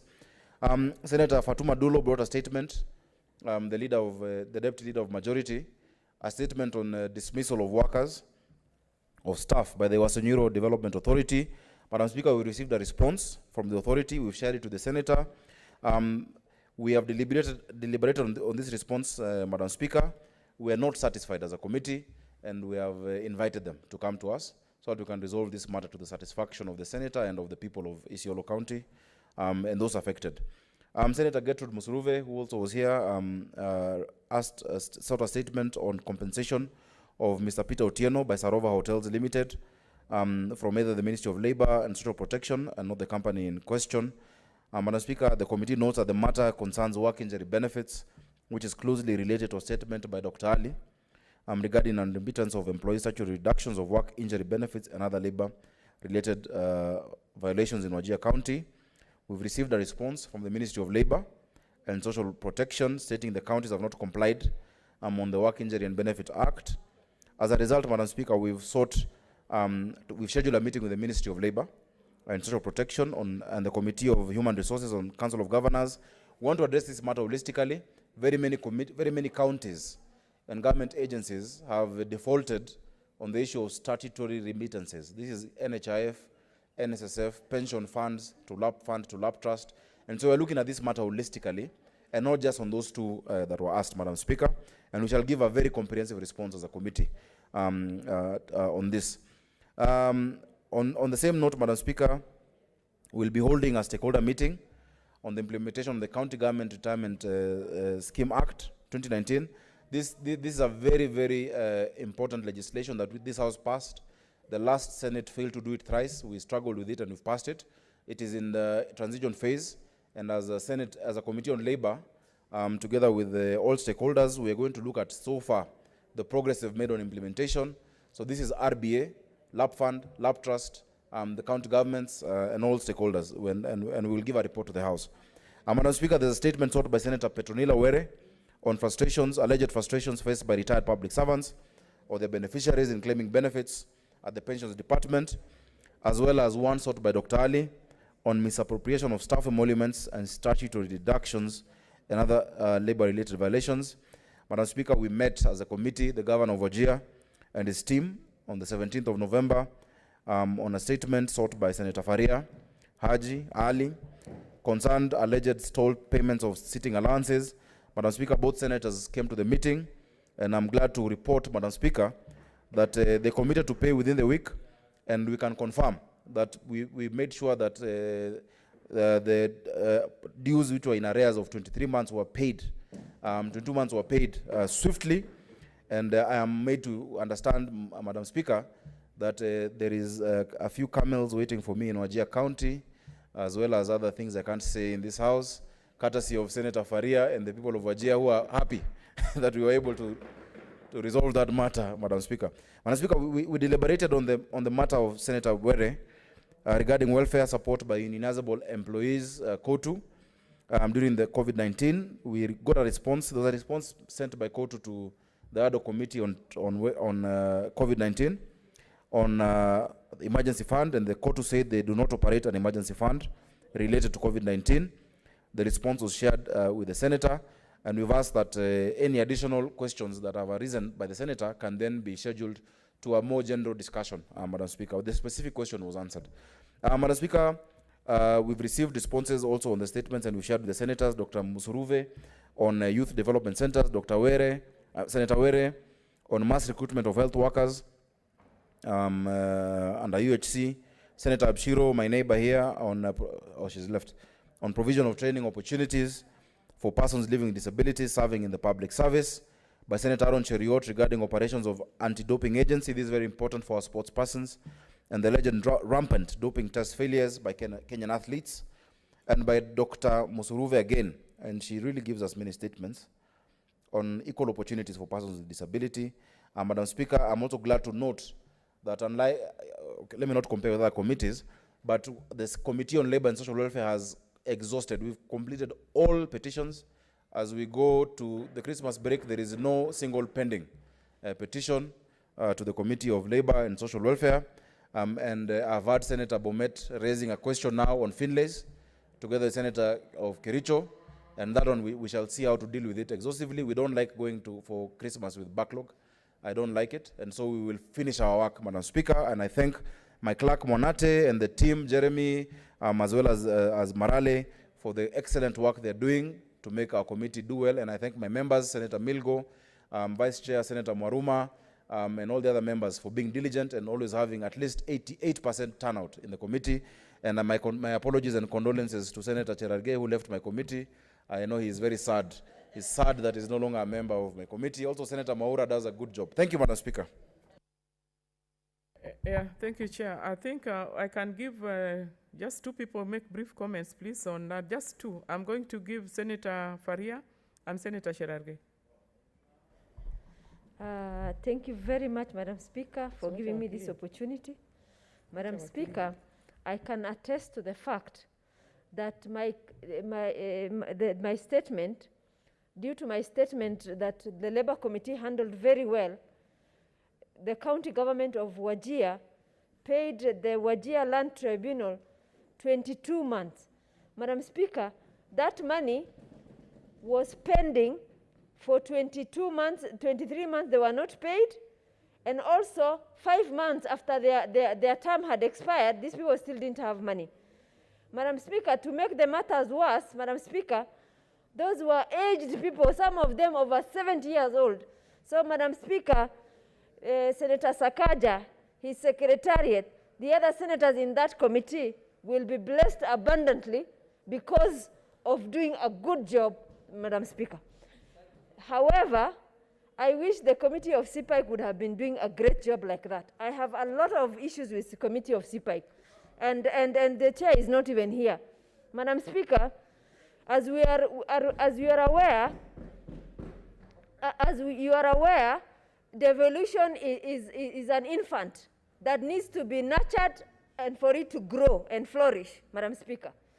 But due to the kind of job that our CPI committee is doing, Madam Speaker, we will take a longer time to achieve that goal, Madam Speaker. Madam Speaker, I think... what is the intervention or the point of order? Is the nominated senator for Wajir in order to cast aspersions on a committee of this House? Senator, continue. Thank you, Madam Speaker. Madam Speaker, the thing is, if this committee is not effective the way it ought to be, corruption will thrive, Madam Speaker, and devolution will die faster than it would have done it. And Madam Speaker, I think this committee should continue being sessional committee so that we can change them all the time, Madam Speaker, because it is not doing what it ought to do, in all fairness, Madam Speaker. So, Madam Speaker, I thank you for giving me this opportunity, and I hope that committee of CPIC will pull up its socks so that it improves. We criticize to make things better, not just to make people feel bad, but people have to do what they ought to do. Like the COVID funds, when we did the analysis, 98% of that fund was spent with nothing on the ground to show for. And had CPI committee done its job properly, that would have become glaring. I thank you, Madam Speaker.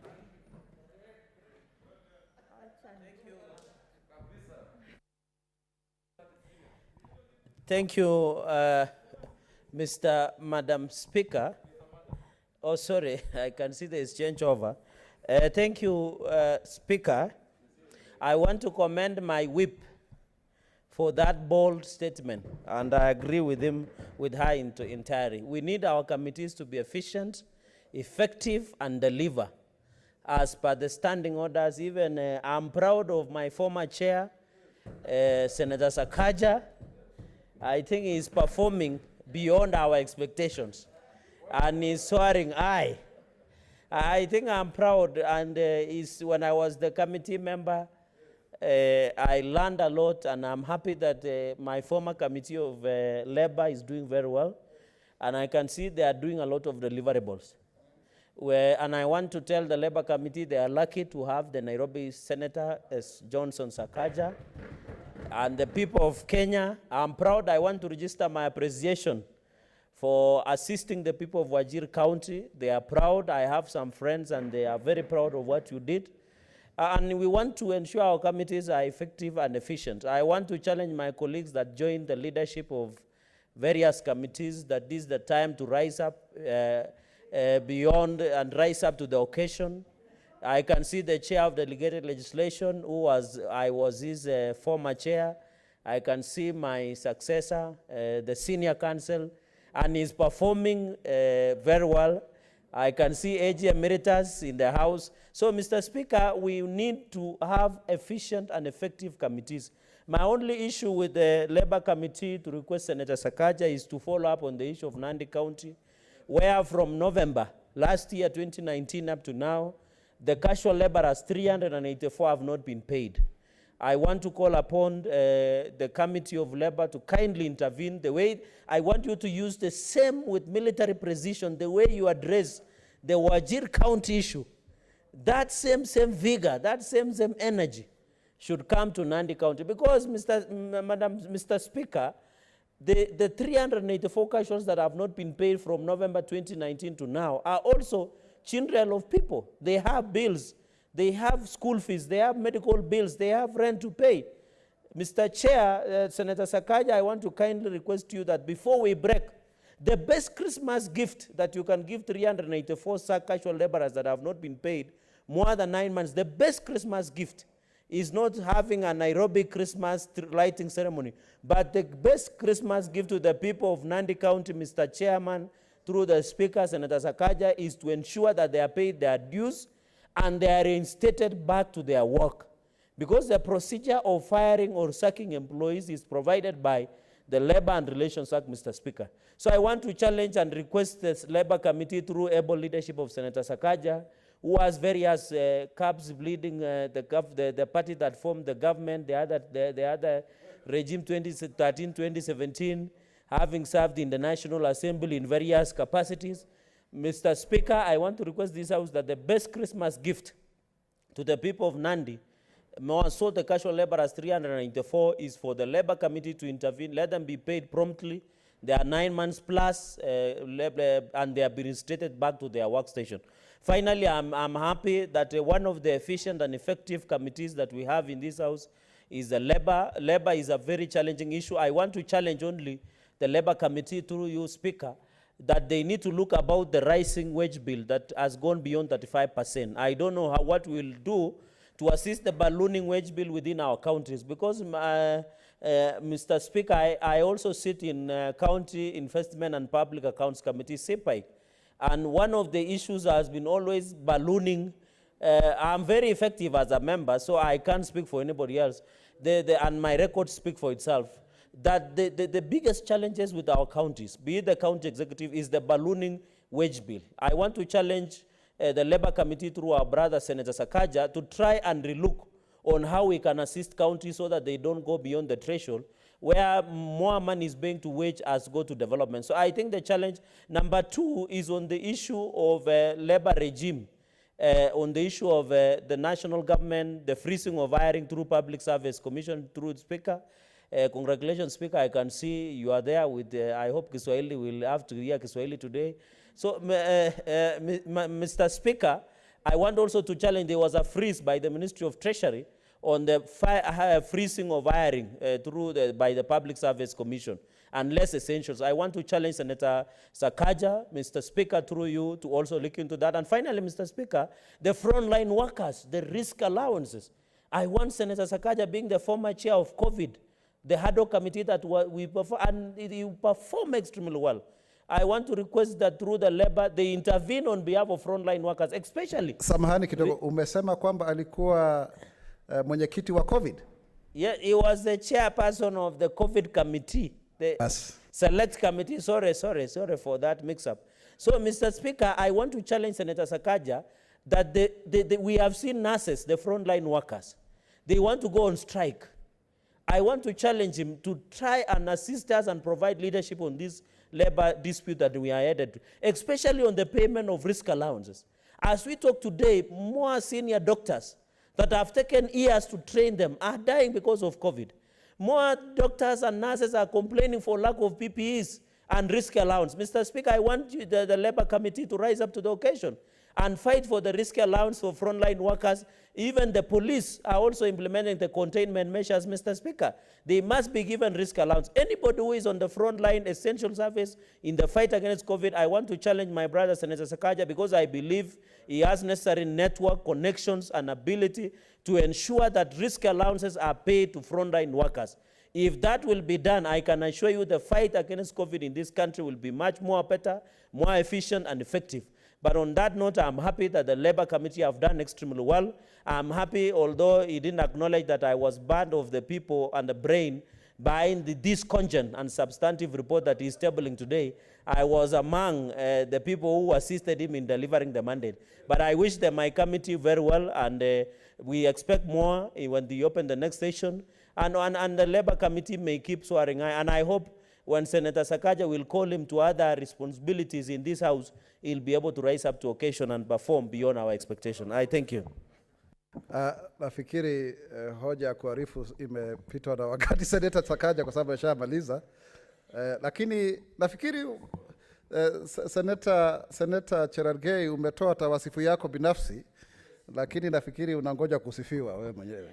Wacha nimpe nafasi Senator Amos wako.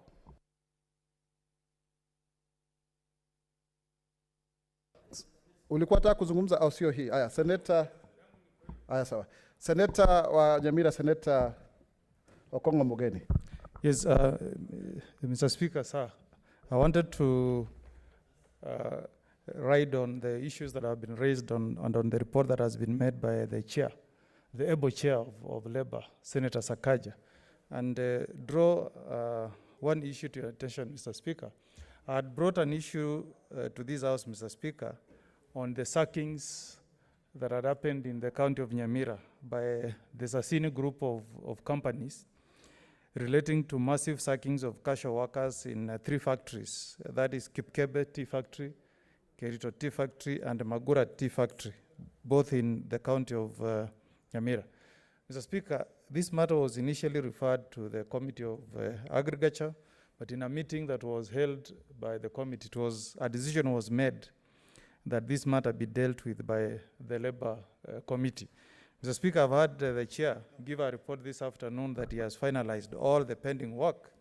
But, Mr. Speaker, this particular statement has not been answered before this House.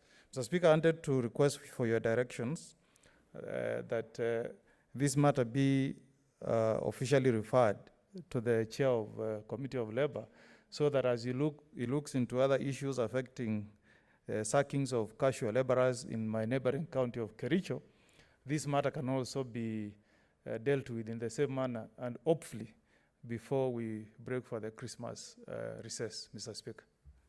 Asante sana wakili mwanasheria mshauri mkuu. Nafikiri nitampa nafasi hii mwenyekiti wa kamati ya Labour aweze kujibu. Thank you very much, Mr. Speaker. I wish I could respond in Swahili, but my points might be lost. Mr. Speaker, let me first start with what Senator Mugeni has asked for. I'm not aware of that statement. I think maybe in transmission it got lost, but I'm very ready and willing to deal with that if it is sent to us. In fact, Mr. Speaker, if the protocols allowed, we can deal with the issue of Sasini as we deal with Finlays, of Bomet and Kericho, because I think the matters are similar. The casuals, the laying off, procedurally or unprocedurally. We can deal with them together, Mr. Speaker, I'm willing, but I ask kindly that your office officially transmit that instruction on that particular question. Mr. Speaker, also, I wish Senator Cherargei was here. Indeed, he has been a member of my committee, but Mr. Speaker, on the issue he has raised, and I'm bringing the final report tomorrow, because we were told we can't do a preliminary report. The petitioners, and Mr. Speaker, if you look at our standing orders, when a petition is brought, petitioners, part of what they write in the petition is that this matter is not before any court of law, yeah? So that we can deal with something exhaustively in this House without attracting any issue of sub judice.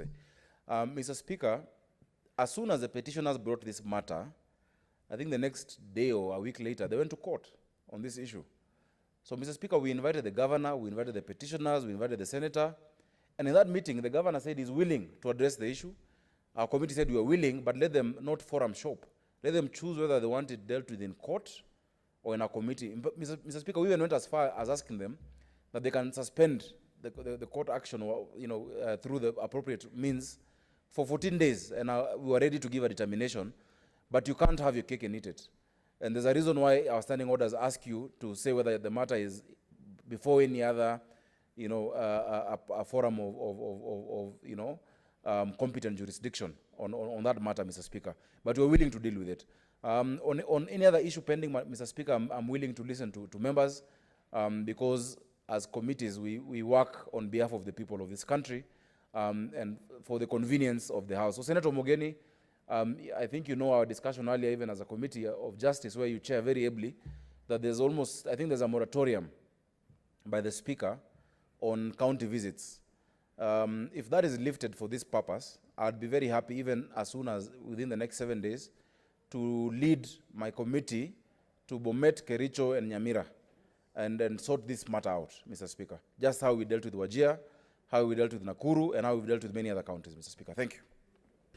Kwa hiyo nafikiri mwenyekiti unasema kwamba swala la wakili mwandamizi mkuu kwamba utalipeleka kwenye kamati mbadala ama utalishughulikia. Hapo sijakupata. Na swala lingine la Mheshimiwa Senator Cherargei, nafikiri hauwezi kuwa na ardhi hali hapa na ilhali kuna masuala ambayo yapo katika kotini. Sijui tuelezee ili tuweze kuelewa vizuri. Ndio, Bwana Speaker, vile umesema ni sawa. Kwa hoja la kwanza, taarifa ambao Senator Omogeni alikuwa ameitisha, nimesema ya kwamba tuko tayari na tuna uwezo wa kuangalia maneno hayo, lakini itabidi, kwa sababu vile alileta hoja hilo au taarifa hilo, ili kamati tofauti ilipatiwa taarifa hilo, lakini nasema ya kwamba ni sawa, niko tayari, lakini kupitia njia mwafaka ambao ni kwa ofisi yako, Bwana Speaker, unaweza kutoa amri ya kwamba kamati ya Labor ipewe taarifa hiyo, na nitashughulikia pamoja na taarifa ya Senator Langat na Senator Aaron Cheriot. Kwa jambo la pili, Senator Cherargei, tumesema kwamba wale ambao walileta ombi hilo au petition, vile walileta petition ama ombi hilo, wakaenda kotini baadaye, na tumesema kwamba waamue, wachague, wanataka tutatue ama koti itatue. Tuko tayari, lakini hawezi kutumia, kwa Kiingereza tunasema it's abuse of proceedings, abuse of forums, or abuse of parliamentary privilege. Waamue, isiwe ati leo wanaweka bet hapa na wanaweka bet kwingine, bet moja ikichomeka wawe sawa.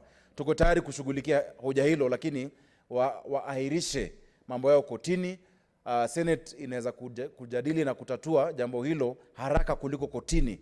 Naweza kuitatua kwa siku 7, lakini waamue ya kwamba wanaangalia Senate lakini sio koti. Na tuko tayari, Bwana Speaker.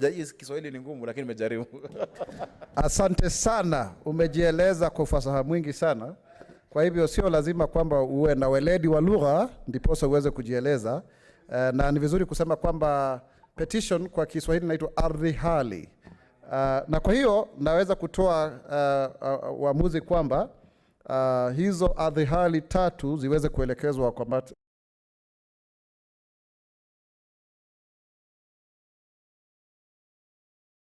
Senator Milgo, sijui kama unataka kuzungumzia jambo hili ama ni mjadala unaofuata. I think that's okay, Mr. Speaker. I thought we had gone to another one, but then I think it will be prudent for me to comment on the statement given by my chair. More specifically, I've been a member of that committee, and in most, I've been a very vibrant vice chair, and in most cases, I normally stand in for him as chair. Therefore, part of the success is attributed to me as well.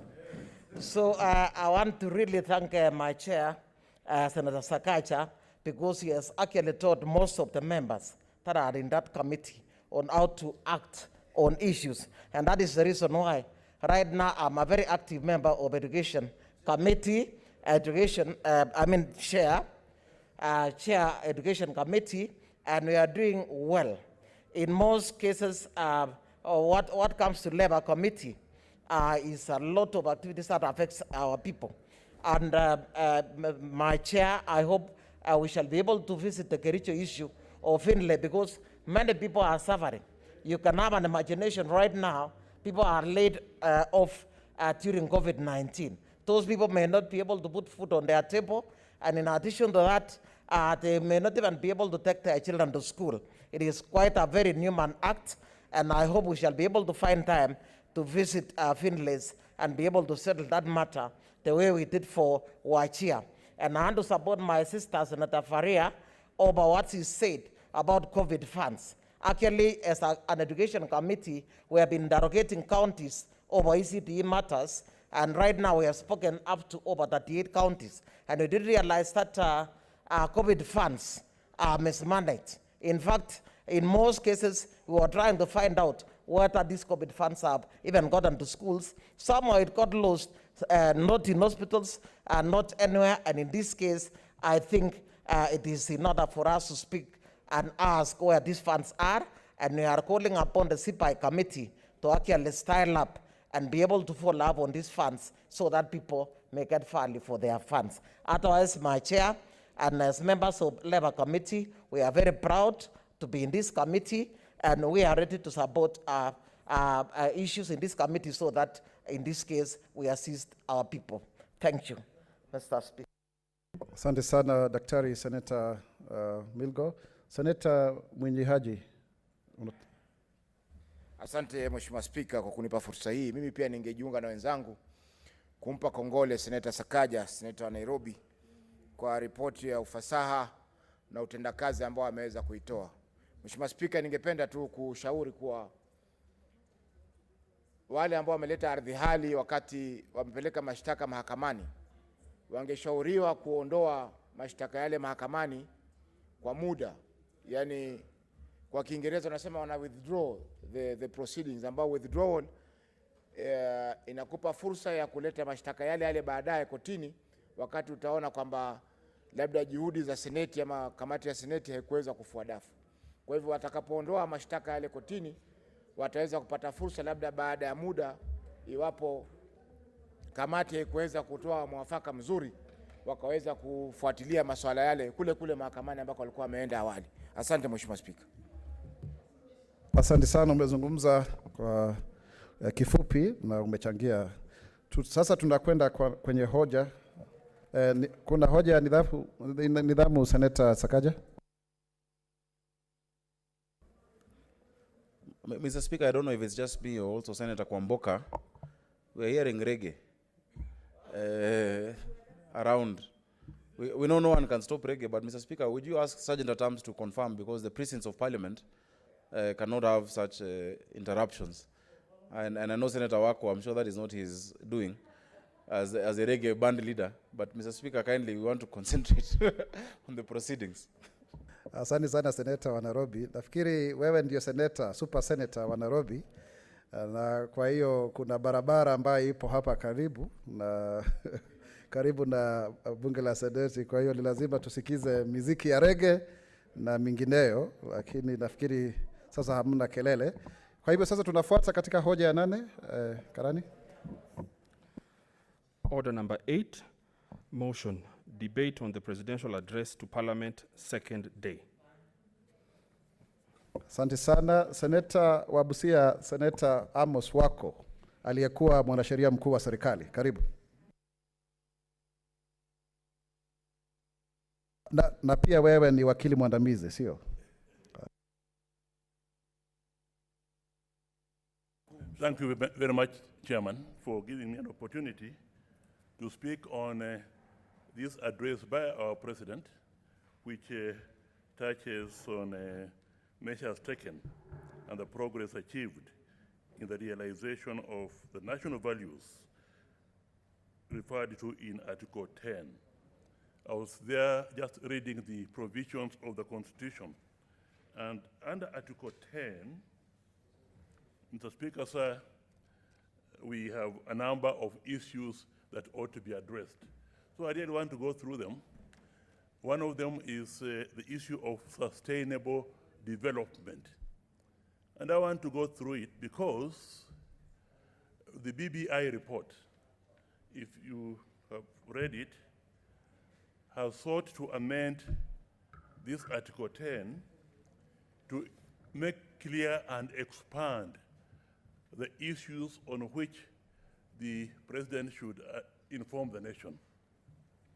And I think I can refer to it now because it does not appear to be a controversial provision of BBI, and therefore, as I take it that it's acceptable to both sides. It says that the President should not just address the nation on values referred to Article 10, but should also address the nation on the issue of economic and social rights referred to in Article 43. Now, so I want to use Article 43 as the article which gives us the details which ultimately should be contained in the presidential address. In Article 43, Mr. Speaker, sir, it talks about the economic and social rights. And one of those rights that it is made a reference to is the right to education. Mr. Speaker, sir, the speech, the address does recognize that to enhance the quality of education, both in terms of physical structure as well as content, is necessary. But I'm pleased that the President does recognize that when it comes to the issues of physical structure, the physical structure in our educational institutions are really overstretched. Mr. Speaker, sir, they were overstretched, they have been overstretched. But now that we are in this COVID pandemic, they are even more than triple overstretched. And I'm glad that the President has recognized that.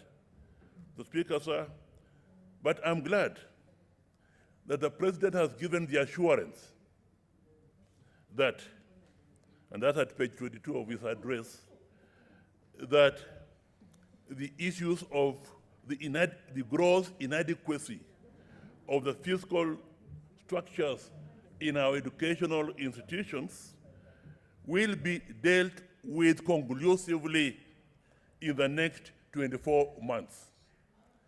There, the President is giving a promise that within the next 24 months, the issue of overstretching the fiscal infrastructure in our schools will be a thing of the past. The Speaker, sir, I mention this because it will be useful if in his next address, maybe in a year's time or maybe a few months' time, because this one was given late, he could address and inform the nation on how far they have achieved that objective. We would, of course, be looking forward to saying that I said 2 years, it's now 1 year, and we are halfway through to achieving the objective of having adequate infrastructure in schools.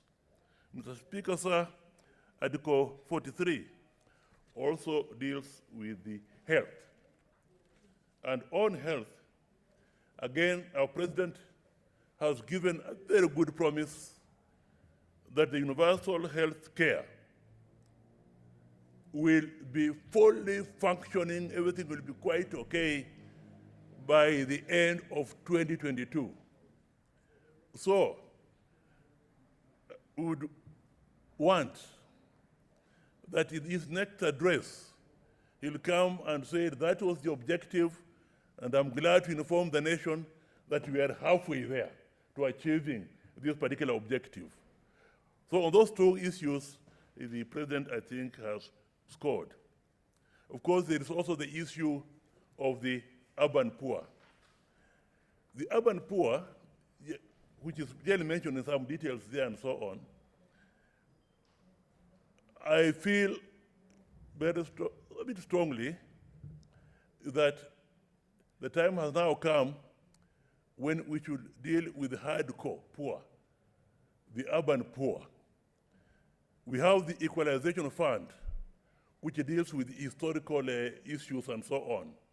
But since independence, particularly, the slums have grown in a big way in every city, every township in this country, even in Busia, here in Nairobi, Mombasa, Kwale. The slums are there. And therefore, we really must come with a very aggressive plan to see how this can end. And I hope that in his next address, he will be able to give us some assurances.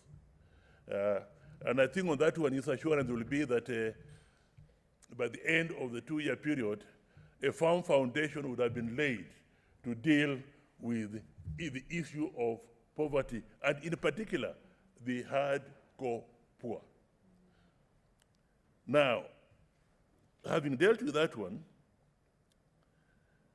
talking about health, that's universal health care. But we cannot talk about health without mentioning what is currently going on now. And I would have liked the president really to, for example, just give us an outline on the level of preparedness of our county governments in dealing with this pandemic. As we have seen the figures dying, I've just seen that 17 have died in the last 24 hours. The figures have been now in the 20s, 20-something, 18, 19, 20-something, people passing away. Most of it involving very senior consultant doctors and so on. In fact, when I was growing up, Mr. Speaker, so I can tell you, I thought that a doctor can never die because he can cure himself. But we now know better that every person has died. Now, it's a harrowing story when you hear how some of these people have died. You hear somebody went to a particular hospital and he could not be admitted in that hospital, and it was on the way to another hospital that the person passed on. You hear somebody was being escorted by his wife to a hospital, and the procedures of admitting that person in that hospital were so long that the person died in the car. You hear, and you can read this from people who have also survived Kidogo, you hear that in some hospitals you can hear doctors trying to make a very serious decision on who should now have that oxygen. One person has passed on. That oxygen is there now. There are about 2 or 3 people who should get it, waiting. And so that they begin saying, now who should get it? And of course, in deciding who should get it, they are passing a death sentence on the others.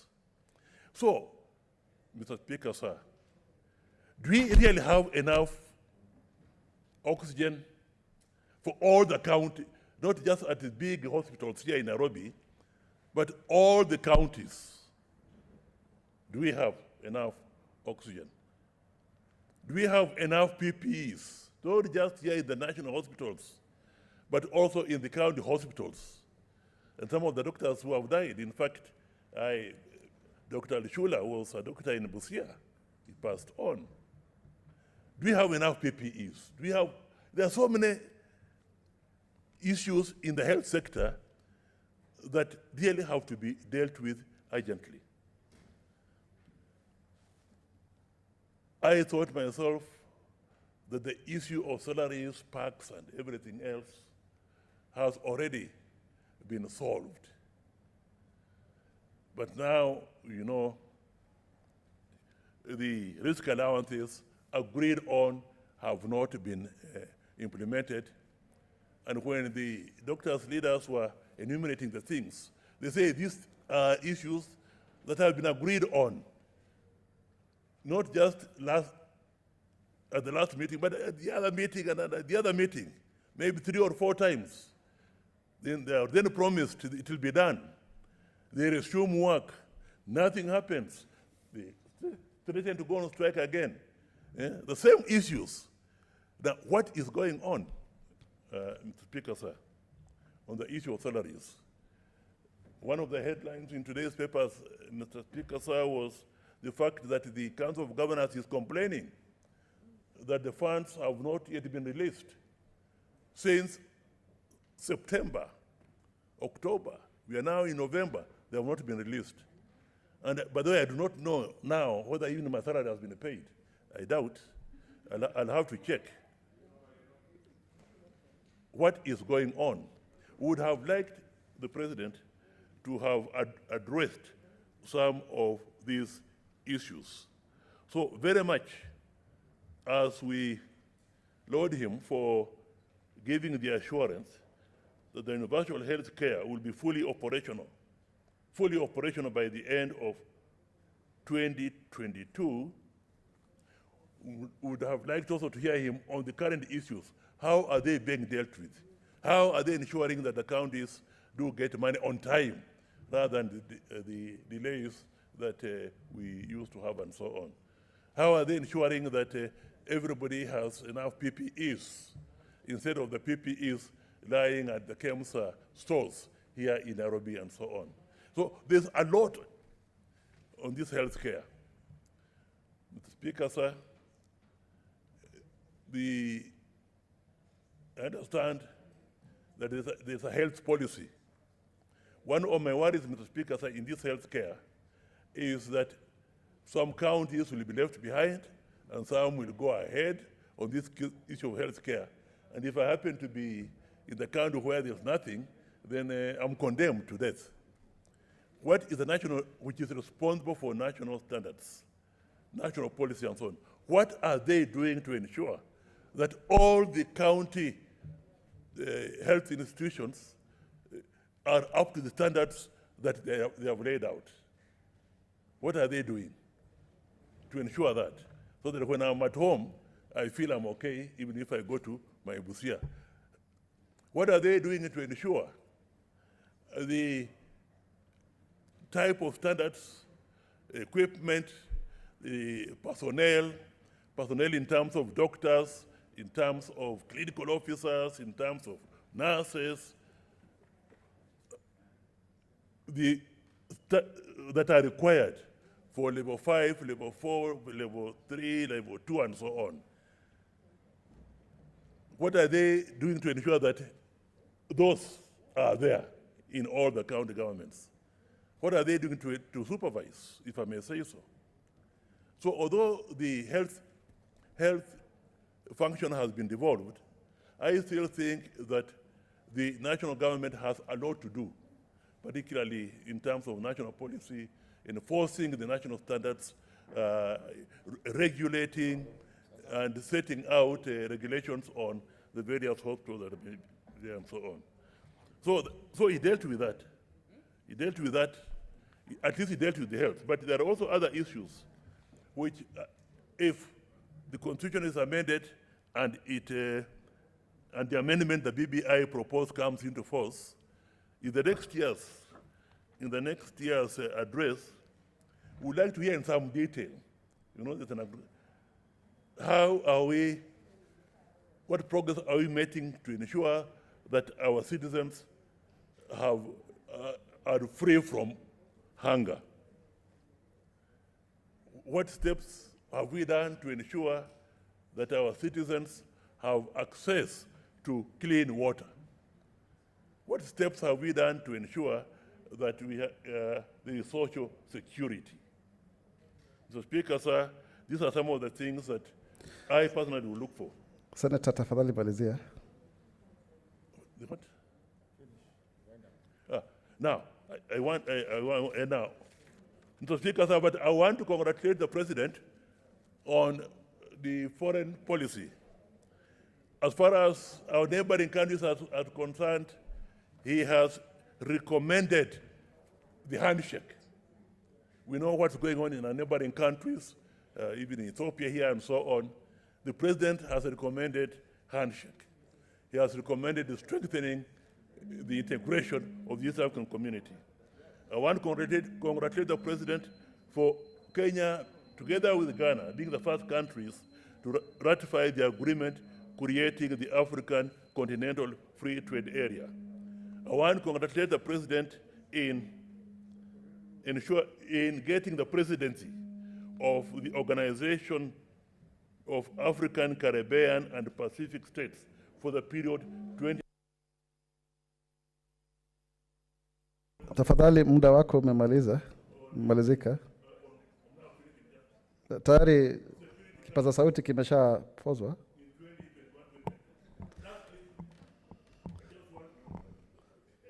Tumemaliza tafadhali. Asante sana Senator, nafikiri umezungumza vizuri sana kwa sababu na historia. Basi mpe kwa sababu yeye ni mzee. The one sentence is this, Mr. Speaker, sir, that when you talk about national values, we cannot talk about national values without talking about the fight against corruption. And that is completely missing in the presidential address. It cannot just be in the reports of the DPP. Next time we want to hear more. We used to hear more in the presidential on corruption, but this time there's almost nothing. Thank you. Asante sana kwa kusisitizia mambo ya kupigana na ufisadi na rushwa ambayo imekuwa ni janga kubwa katika nchi hii yetu ya Kenya. Sasa hivi nampa nafasi hii Senator Farhia Haji. Unajua kwa upande walio wengi wapo wachache na kwa wale walio wachache wapo wengi, kwa hiyo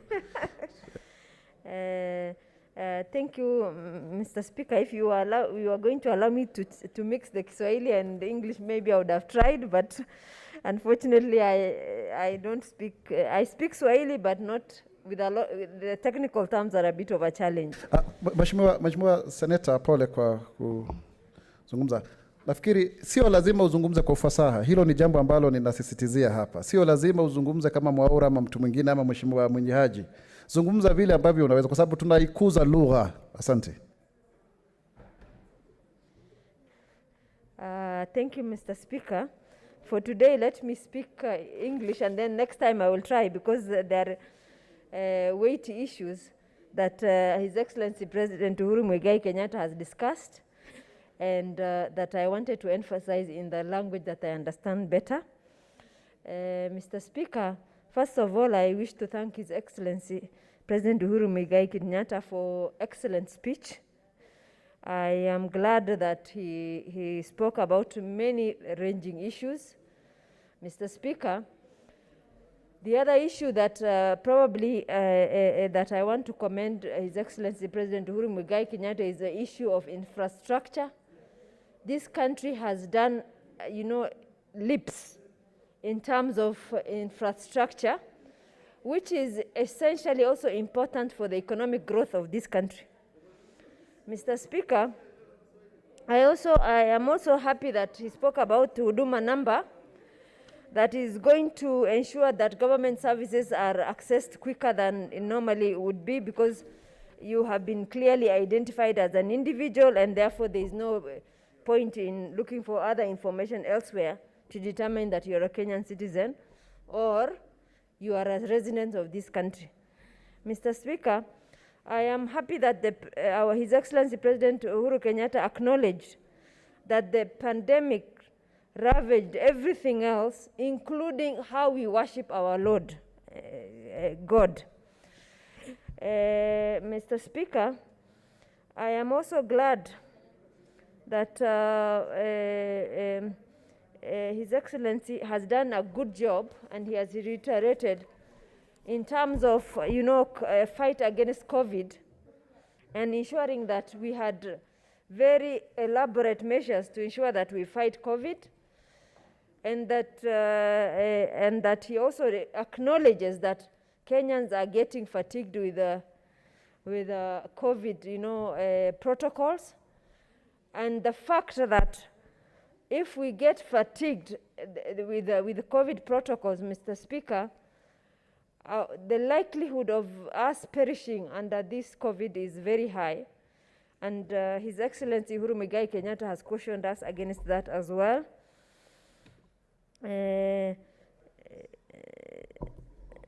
So, Mr. Speaker,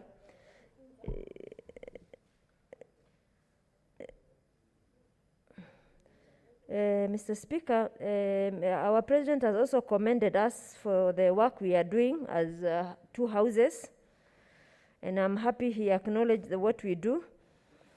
And he has also specifically congratulated as well the health workers who have gone beyond their normal duty to ensure that people who have been affected by this pandemic have been served. Mr. Speaker, it's also important to note that President has also mentioned the economic growth of this country. 5.4% growth, Mr. Speaker, is not a small number. Given that we had contested elections, the whole of 2008, after the handshake is when the economic growth and people started working. Before that, there was a lot of chaos and we couldn't work. So I thank the two principals for the handshake, because it brought peace that enabled the economy to grow 1.5 years later to 5.4, Mr. Speaker. And Mr. Speaker, because it is well known that in this country, every electioneering year, we also, we also don't grow our economy because the focus is on election. And Mr. Speaker, that was also clearly canvassed in the speech of His Excellency.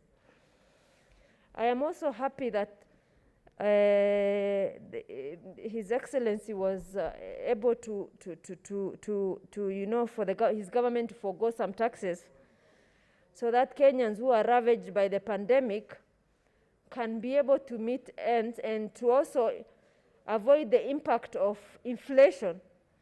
Because once there is inflation with the same salary, then you can't buy things. So the tax measure was used to have also extra disposable income that can make people continue buying, so that the economic engines continue growing. And also for people who are net consumers also have at least less inflation, so the prices is lower because of tax cut, so that people can make money. So I commend His Excellency for the same. In terms of even, reducing also even VAT because of his intervention. Mr. Speaker, I also want to commend His Excellency for reduction of central bank rate from 8.25% to 7.2%, which means that increases availability of credits, so that the small and also reduction of interest rates as well, so that people have more access to credit. And again, at the same time, despite the pandemic that is ravaging our economy, at least people are able to borrow and deal with their economic issues. Mr. Speaker, the other issue is that cash reserve ratio of central bank has also been reduced from 5.25 to 4.25. That means the liquidity within the country, within the banks, is higher by 1%, which means that amount you can still lend to more people because funds are available. And therefore also now people can still continue doing their little businesses to make economic growth. And then there was also, he was happy that his administration is happy with Parliament also for approving also a further 8-point economic stimulus program that costs 56.6 billion. Mr. Speaker, I also, there's also about, economic sectors also were also improved. And in terms of even health sector, there was additional recruitment of 5,000 health workers and 11,000 interns, which means people who can serve. As you're aware, we are losing also health professionals, and also some of them will not be able to attend to patients because of their age. They are in the vulnerable group themselves. So by these numbers, improvement, then there are more people who are able to attend to people who need to be attended to, Mr. Speaker. And Mr. Speaker, I also wish to commend His Excellency President for, for the 250,000 desks. The other day I heard someone complaining about that. The President is talking about that. This number is significant because of two folds, Mr. Speaker. Number one, it is a COVID intervention. Instead of two people using one desk, now each is able to use one desk. The other issue is there are people who are Juakali, people who are doing this work. That money will help them sustain their business so that they don't go out of business. So, Mr. Speaker, that is why these 250,000 desks are very important, Mr. Speaker, because of those two reasons. And Mr. Speaker, our president has also commended the Kenyans for being resilient in terms of even despite this pandemic that is ravaging this country. And Mr. Speaker, why that is very important is, even economic impact is about perception of its people. Once people have perception that there is all doom, that negative perception will make people keep their income instead of spending. And once people keep their money, then, money circulation is affected, and therefore business enterprises crash. So I'm glad that he commended Kenyans for being, resilient in terms of even despite all that, problem. Mr. Speaker, I also commend His Excellency President Uhuru Muigai Kenyatta for talking about people, poverty, poverty of dignity, and people, transitioning from that poverty to be able to, create income to sustain themselves and move forward. And of course, the universal health care, where it was piloted in 4 counties, which has been successful. And because of that, probably our response to COVID is much, much more better, Mr. Speaker. I also wish to commend our president for talking about mental health. As we are all aware, mental health is an issue in this country and all over the world. And Mr. Speaker, unless we handle this phenomena, then, Mr. Speaker, we will lose our productive age through, either committing suicide, getting involved in drugs. That means all of us will be impacted in one way or another, because people now, instead of working, they are now dealing with one issue or another. So, Mr. Speaker, I am so happy that our president was able to articulate issues of mental health. Mr. Speaker, I don't know whether even I will finish whatever I wanted to say. The way I'm seeing my light is already yellow. Because of, His Excellency's speech was great. And una dakika mbili, kwa hivyo unaweza kumalizia. Okay, asante. And then I'm glad he spoke about the competency-based curriculum that was now going to develop more skills, because people are now, will stop looking for white-collar jobs, and they will start, become skillful for them to do their own things. So that means there'll be, economic engine of this country. So that is very important.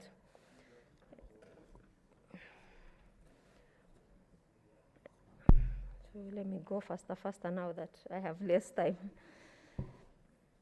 And then, Mr. Speaker, I wish to commend His Excellency President Uhuru Muigai Kenyatta for issuing 4.5 million titles as compared to previous regimes that only issued 6 million in total, yet himself alone, he issued 4.5 million titles. Mr. Speaker, he needs to be commended for that work, because the more you do this kind of work, the more people have, they stop being squatters, and the more people will be investing in that land, because their ability even to get credit using that title is enhanced. So, Mr. Speaker, that is also a good thing. And then, Mr. Speaker, also our president spoke about, Kenya Mortgage Refinancing Corporation, which will increase the number of homeowners in this country. And Mr. Speaker, that will also bring this country to the next. I am sure it is the dream of every Kenyan to own his own home. And since there will be an institution that will be lending to these people, because most of the normal Kenyans, that is beyond their reach to get a mortgage for them to finance. Look at even the number of people who can access mortgage in this country. So, Mr. Speaker, that is also a great leadership from His Excellency President Uhuru Muigai Kenyatta. And as I finish, he talked about youth pessimism. And in that as well, economic.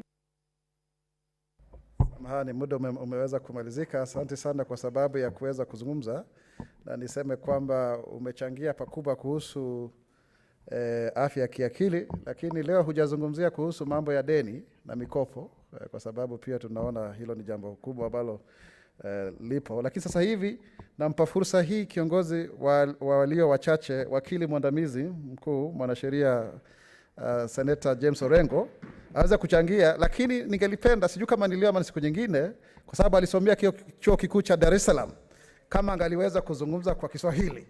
Senator James Orengo, una nafasi.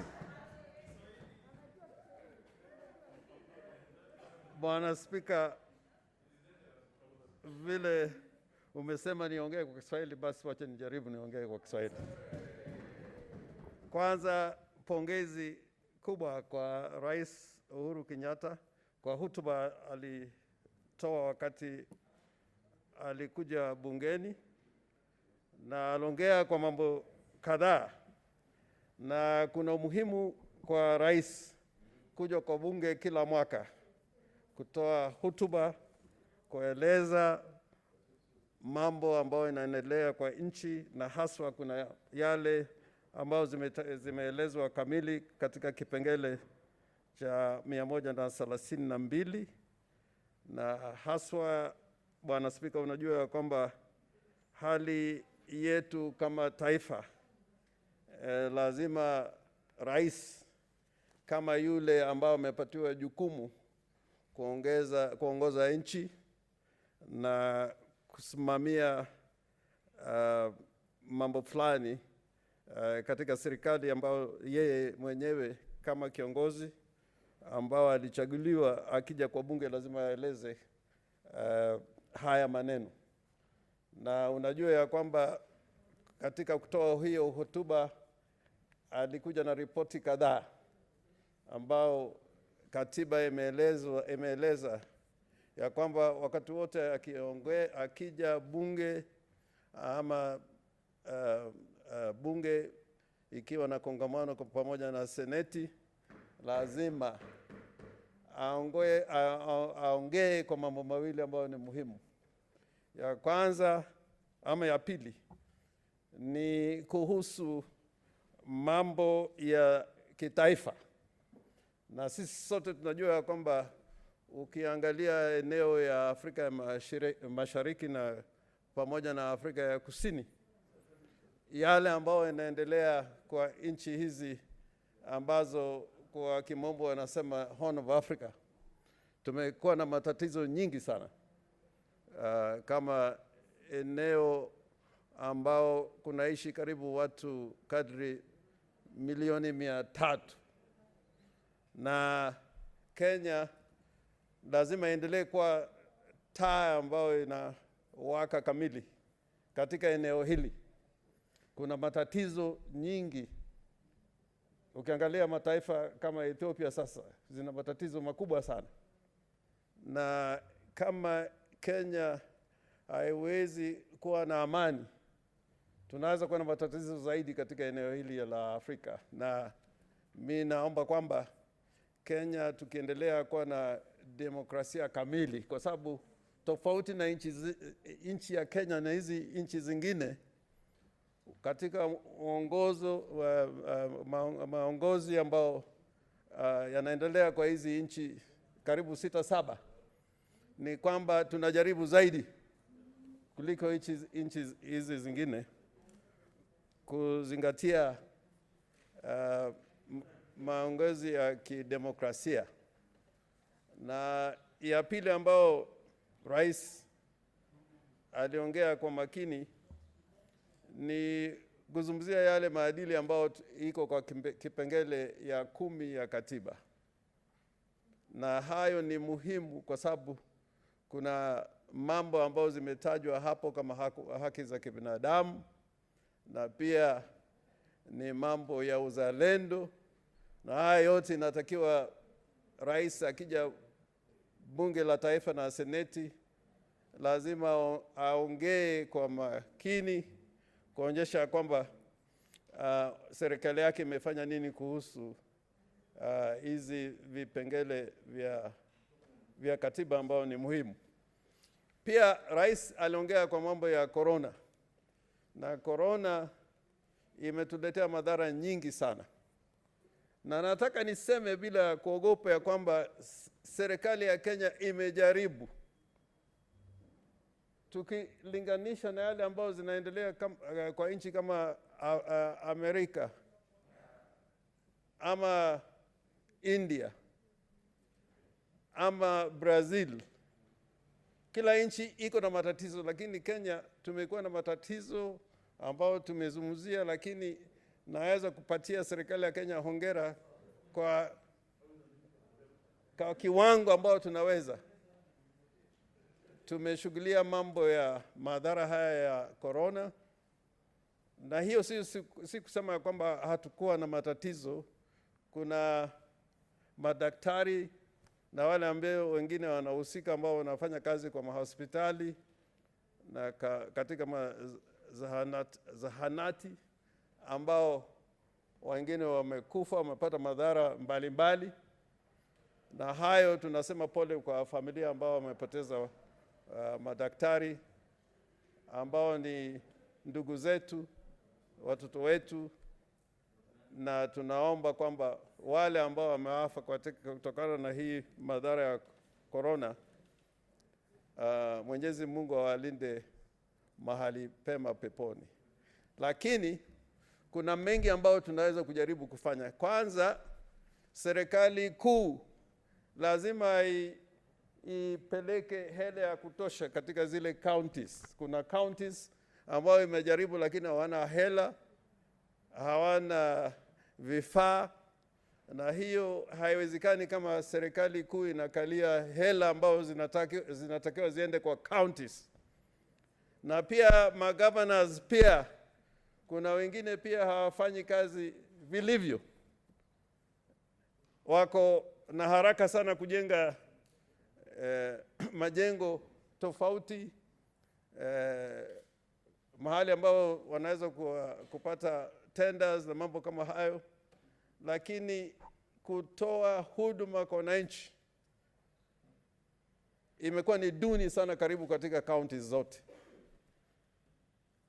Na hii lazima ilete mwamko katika hizi counties zetu, kwa sababu kutegemea hela za serikali kuu ni lazima, ni kikatiba, lakini hizi serikali za counties lazima zifanye jitihada ili pia wawe na hela, ambapo ikiwa kuna mambo ya hadhara kama haya wanaweza kutumikia na kuwa katika hali ambao wanaweza kusaidia wananchi, lakini si kama sasa. Na pia tukiangalia mambo ya uchumi, tuko kwa hali ambao ni duni. Na Bwana Spika, nilikuwa nasikia ukisema mambo ya madeni. Haya mambo ya madeni lazima tuangalie. Tukianza kusikia mambo ya World Bank na IMF wameanza kurudi Kenya, lazima tujue ya kwamba tumeingia kwa hali ya hatari. Wakati Rais Kibaki alipochukua usukani, tulianza kusikia polepole kama mambo ya IMF na World Bank ilienda chini, lakini kutokea sasa miaka 1.5 2 tunaanza kusikia mambo ya IMF na World Bank, na hii ni kuonyesha kwamba tunaendelea kukaliwa na hizi nchi ambazo zimeendelea na wanajaribu kuleta ukoloni mambo leo. Na hiyo kamwe lazima tufanye juhudi kuona ya kwamba uhuru yetu si uhuru ya kisiasa peke yake, lazima tuwe na uhuru ya kiuchumi. Na hapo naomba serikali kuu ijaribu kuona ya kwamba hii mazoea ya kwenda kutafuta madeni kila mara, lazima tujifunze kujitegemea. Bila kujitegemea hatuwezi kuwa na uhuru ya kamili. Jambo langu la mwisho, Bwana Spika, unajua miaka 2 iliyopita ama 2.5 tulichagua serikali, na pamoja na kwamba wengi wetu walisema ya kwamba kulikuwa na matatizo katika uchaguzi, lakini baadaye tukakubali ya kwamba kuna serikali iliyochaguliwa na watu wa Kenya, na hiyo ikawa na nguvu zaidi wakati ambao Rais na Mheshimiwa Raila Amolo Odinga waliposhikana mkono mwezi wa Machi mwaka 2018. Sasa Bwana Spika, hii nataka niseme bila kuogopa kidogo, kuna watu ambapo wako katika chama ambao ni chama tawala, na ni watu ambao wako kwa serikali, waamue kwamba umuhimu ambao wameweka watu wa Kenya ni mambo ya 2022 ama mwaka wa 2022 ama kutumikia serikali ambao wako ndani.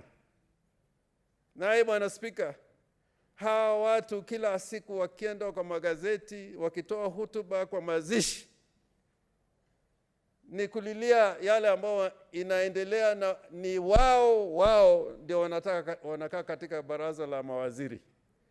Ukienda katika maofisi ya serikali, ni hao ndio wako ndani kwa hayo maofisi. Lakini kila siku wanalia kusema ya kwamba kuna matatizo fulani, serikali haifanyi kazi vizuri. Sasa hiyo serikali ambayo itafanya kazi vizuri ni serikali gani kama hao ndio wako kwa hiyo serikali, wanatumikia hiyo serikali na wana cheo, si cheo ndogo. Unaweza kumbuka Bwana Spika, wakati ambapo Rais wa Jamhuri ya Kenya alikuwa ameenda kule Hague, ni nani aliwachua mamlaka kama rais kaimu wa Jamhuri ya Kenya? Hakuwa Raila Amolo Odinga ama James Orengo. Mimi kama ningewachua siku 2-3 ingekuwa na moto kweli kweli. Lakini kila siku hao watu wanasema hii na ile juu ya serikali. Waamue. Na wakati ni huo waamue ya kwamba wao wako kwa serikali ama wako nje ya serikali. Wawe watumishi wa Kaisari ama si watumishi wa Kaisari. Kwa hivyo Bwana Spika, hii ni unafiki kubwa sana. Hakuna kosa kubwa mbele ya Mwenyezi Mungu kuliko unafiki. Na mnafiki ana sifa 3. Mnafiki ni muongo. Muongo kabisa. Kusema uongo. Na tukianza kuangalia haya maneno haya watu wanataja kila siku, ni uongo mtupu. Wanataja kila siku. Na mnafiki ukimpatia chochote kama amana ya kwamba unaenda safari urudi upate kama iko vile ulimpatia, utapata kama imeliwa. Hata kama ni hela, utapata hela imeenda. Na najua ya kwamba matatizo ya ndani ya Jubilee ambayo imeleta hii tabu ni hii mambo ya wanafiki. Wakipatiwa amana kulinda mali ya wananchi, wanairarua na wanarirua vibaya mno. Hata kuacha mfupa hawezi kuacha. Na ndio wako kotini na wanalialia, lakini hapo ndio lazima waende. Na mnafiki, Bwana Spika, sifa ya unafiki ni kwamba ukimtuma mahali popote, ile taarifa ambayo umetuma itakuwa ni mambo mengine. Itakuwa ni ile uongo ambayo alikuwa anakuambia kwamba hawezi kusema vile. Sasa hizi sifa 3, na ubaya ni kwamba juu ya hizi sifa 3 ya 2 ndio mbaya zaidi. Uongo na uizi. Uongo na uizi. Na kwa hivyo mimi Bwana Spika, mwaka huu sisi hatutaki mambo ya 2022. Tunataka kuzungumzia yale ambao wananchi vile walichagua serikali na wakachagua viongozi. Bado tuna miaka miwili. Miaka miwili. Katika nchi ya Italy kuna serikali zingine zinakuwa mwaka mmoja tu serikali imefanya kazi, imeondolewa. Amerika unapata kwamba wale wanachaguliwa katika Congress ama bunge la nchi hiyo ya Marekani wanachaguliwa kwa miaka miwili peke yake.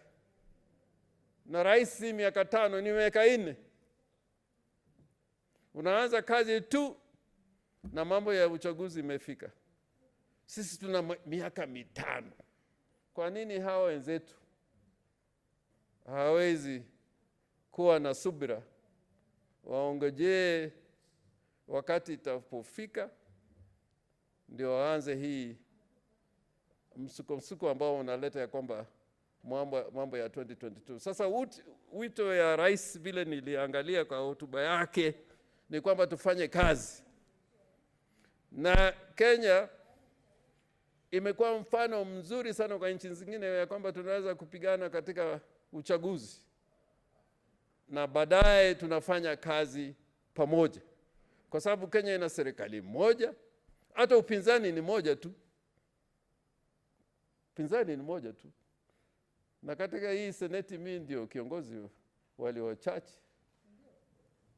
Na upande ule ni bwana Pogisi ambao tunafanya nayo kazi vizuri. Lakini si kazi ya kupiga tu makofi. Kama kuna mambo ambao hatukubaliani nayo tutaeleza, lakini kwa sasa mimi bwana Spika, tuzungumzie ukweli. Kweli. Kule Amerika kuna mtu anaitwa Pence. Huwezi kusikia anatoa maneno tofauti na Trump. Na najua kwa undani kuna tabia zingine za Trump ambao hapendelei kama Mkristo hata kidogo. Lakini vile alichagua kuwa ndio vice president ama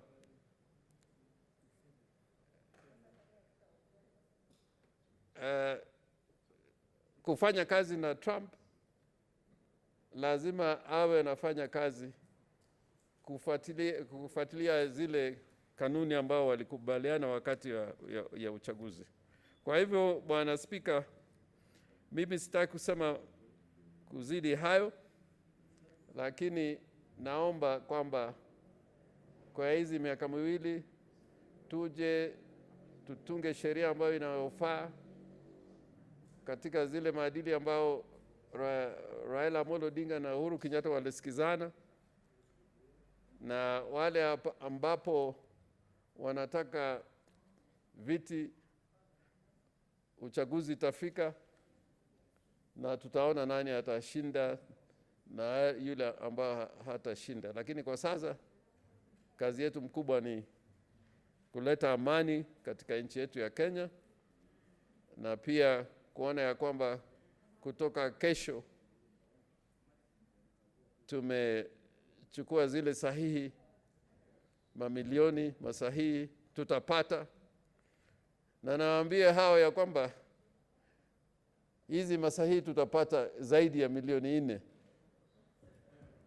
Tuko wengi sana, wengi, milioni 4. Na counties tutazipata counties 30-40. Na wale ambao walikuwa wanafikiria rege ilisimama mwaka ijayo April ama mwezi wa 4 tutakuwa na referendum, na najua ni senator wa Nairobi ambao anajua hii mchezo ya rege, na pia anaweza kushika gitari kidogo, lakini najua tutafika na tutafaulu. Asante bwana Spika. Asante sana. Kongole sana kwa sababu umezungumza kwa Kiswahili cha ufasaha.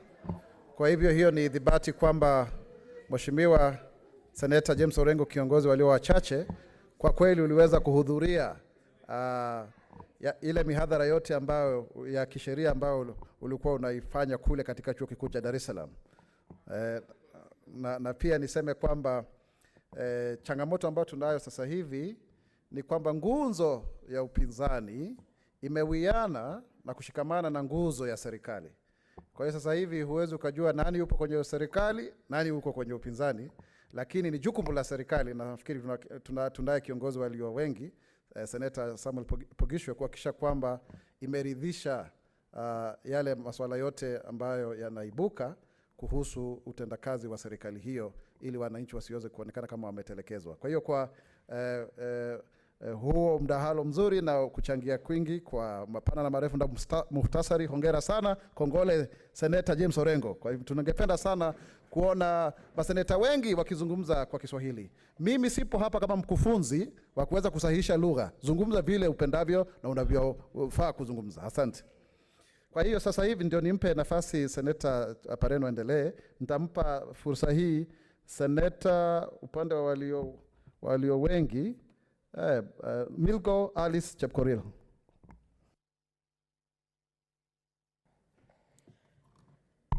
Thank you, Mr. Speaker. I think I'll speak slightly later. Yeah. Okay, so let me also speak to this nation address given by our president and congratulate him. A State of the Nation address, the 7th State of the Nation address, and congratulate our president for touching on several key issues. One of the major issues, I'll touch a few issues. One of the major issues is titled was speaking to issues of COVID-19, that is a pandemic that has actually affected our country, and actually speaking to the whole country and informing us that the health workers were increased by 5,000, and then another 11,000 interns, and in addition to that one, 5 billion was given as a stimulus package to the counties, and this is the amount that we've been saying. We are not sure how this one here was used, but then that is the package that was given by the national government. And in addition to this, I want to thank the president also for actually intervening in terms of issues of suspending CRP, tax relief, reduction in VAT. There was also a reduction in pay-as-you-earn, reduction in corporate tax, and even encouraging various ministries to pay their bills. And this would go a long way to actually enhance to ensure that our youth and our people that have been taking part in building this country to not lose their livelihoods. In this case, by so reducing this, what happened is that there was an increase in consumable revenue that was available to our people and enabled our people to put food on their table at this very hard time. I also want to congratulate the president by touching on, because he touched on actually issues of creating 100,000 jobs opportunities for our youth. We know our youth are so many in this country, over 75%, well-trained with a lot of skills, and in this case, having such jobs will actually encourage them so that they do not use their energies on negative issues. We have seen of late that many of our school-going children have been found in wrong areas, and in much the same way without jobs, we know our youth in this case can be engaged in radicalization and other issues. I also want to thank the president for actually allocating resources for fabricated texts up to the tune of 250,000. I'm sure if this would continue, our schools in this case would actually be able to ensure that the COVID protocol issues will be observed once schools open in January. Another very important issue that our president touched upon was the fact that he appreciated that our country is now having a lot of challenges in terms of mental health. And because of this reason, declared that there is the building of a facility in Mathare Hospital where we shall have psychiatry specialist services being over there, as well as forensic psychiatry. And in this case, I think this will be a game changer to ensure that issues of mental health that is already very rampant in this country shall be taken care of. Another very important issue that our president spoke to is the fact that he touched a lot of issues on education as a sector, and being chair education, I was very happy because of the fact that he mentioned and he was able to restore confidence in the people of this country on curriculum-based establishment, curriculum-based, competence-based curriculum, that it is now taken root and it is now fully functional, it has been embraced, and I am happy, notwithstanding the challenge that when this form of education was established, it left behind the under 4 years children. Senator Milgo, naona Mheshimiwa Sakaja ni kama amebonyeza, labda ana jambo. Senator Sakaja. Yes, Madam Speaker. Madam Speaker, I'm just noting, and I hope I'm the last person to speak in English, that Senator Orengo took a huge risk as a Luo, as a senator from Siaya, to speak in Swahili. It's very risky. He put his life on the line. Anything could happen. If Madam Speaker, Senator Orengo of Siaya spoke in Swahili, could you please, apart from Nilots, because I already spoken to this matter, just direct that any other person, especially Bantu, for the rest of the day must speak in Swahili. Kama Senator Orengo amejitolea mhanga na akajaribu na amezungumza Swahili, sioni mtu yoyote ambaye anafaa kuzungumza Kiingereza kwa wakati ambao umebaki. Be Speaker, tafadhali, na itakuwa ni vizuri tujaribu tu. Kama yeye amefanya, nani hawezi, Madam Speaker? Kwanza kutoka Siaya ni ngumu sana na ni hatari ni hatari kwa maisha. Kulingana na sheria zetu za bunge, huwezi kulazimisha mbunge kuongea kwa lugha fulani, lakini anaweza kuchagua kuongea kwa Kiswahili ama kuongea kwa Kiingereza.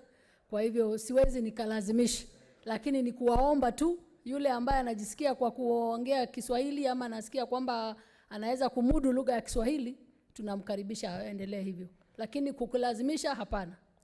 Thank you, Madam Speaker. A few minutes ago, the super Senator Sakaja, hujabonyeza, hujauliza nafasi. Iko hapo.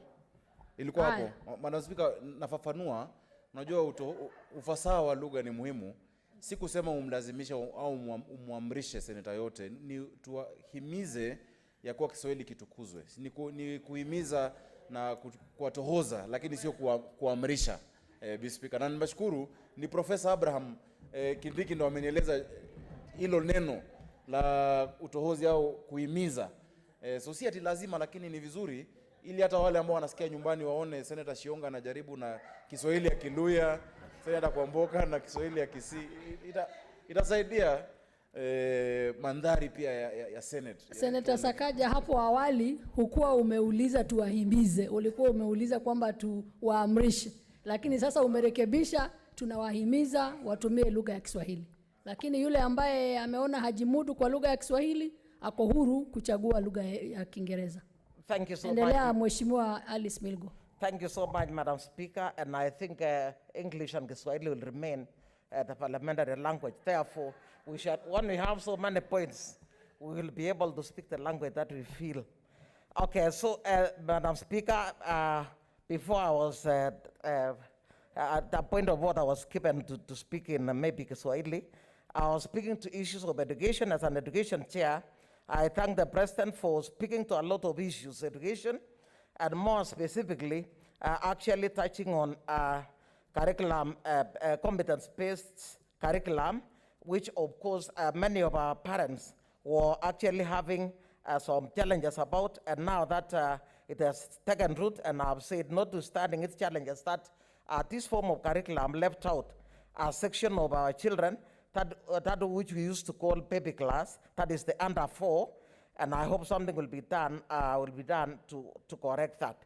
In addition to that, the President spoke a lot to the issues of supply of teaching and learning materials to ensure that student-pupil ratio, book ratio, is achieved at 1:1. And in this case, if this one here is eventually achieved, I think learning in this case will be very effective. Our teachers will find it very easy in terms of teaching and learning, and in any case, we shall realize effective education in this country. Madam Speaker, because of COVID-19, we have been having a lot of challenges. Parents have been having challenges in actually not even being sure when schools are open, and I thank the President for stamping his authority and actually imploring upon the Ministry of Education to come up with a calendar. And right now we have a running calendar that is starting next year, and I think that should save our parents the anxiety and the stress that would even lead to mental stress as well. Madam Speaker, the President went ahead to talk about inclusivity. If Senator Musruve was here, she would be very excited about issues of inclusivity. And when we talk about inclusivity, I think right now inclusivity has gone even beyond PWDs. There are those that are marginalized, and of late, we got to realize that many of our girls are now young mothers, and the president spoke to this, that we got to ensure that these ones are brought back to school, and therefore I hope we shall have the Ministry of Education getting a team to identify these particular young mothers and be able to place them so that we actually achieve the 100% transition rate that the president spoke to. One other very important issue that the president talked about is that in the next frontier, we'll be talking about quality education as well as ensuring that physical infrastructure is actually assured in all the schools. Madam Speaker, the president went on and talked about the fact that the reason why they thought of choosing infrastructure in the next 2 years is to ensure that in the varied geographical areas of our regions, we will ensure that we will guarantee a standardized form of infrastructure. We'll ensure that we have the right number of classes, the right number of laboratories, as well as the right number of tests.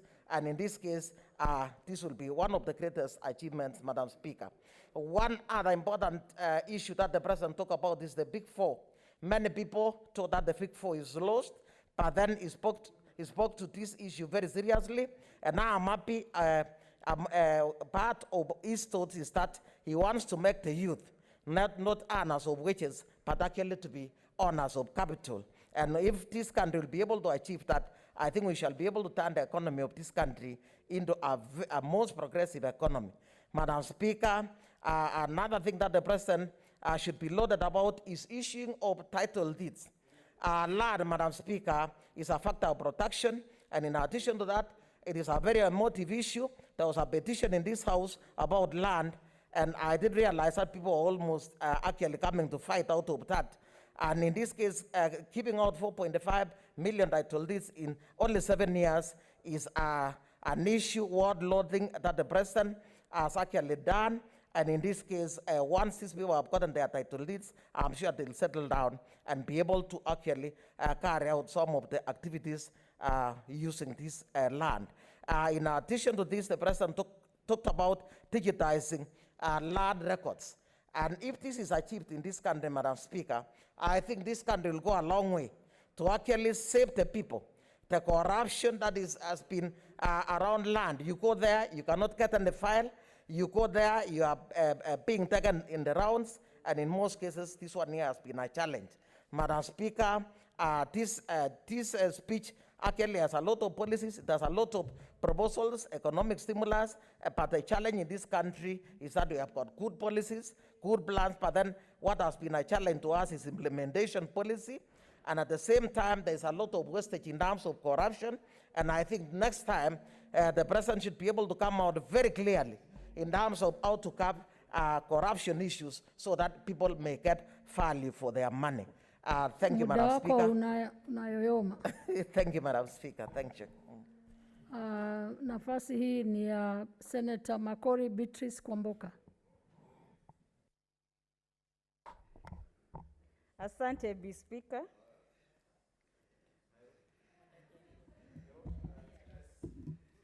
Madam Speaker, asante kwa kunipa hii fursa niweze kuchangia hii hotuba ya mpendwa wetu Rais wa Jamhuri ya Kenya ambayo aliyehutubia katika bunge zote mbili. Bi Speaker, Mheshimiwa Rais alizungumzia kuhusu hili janga la corona ambalo liko katika mataifa mengi.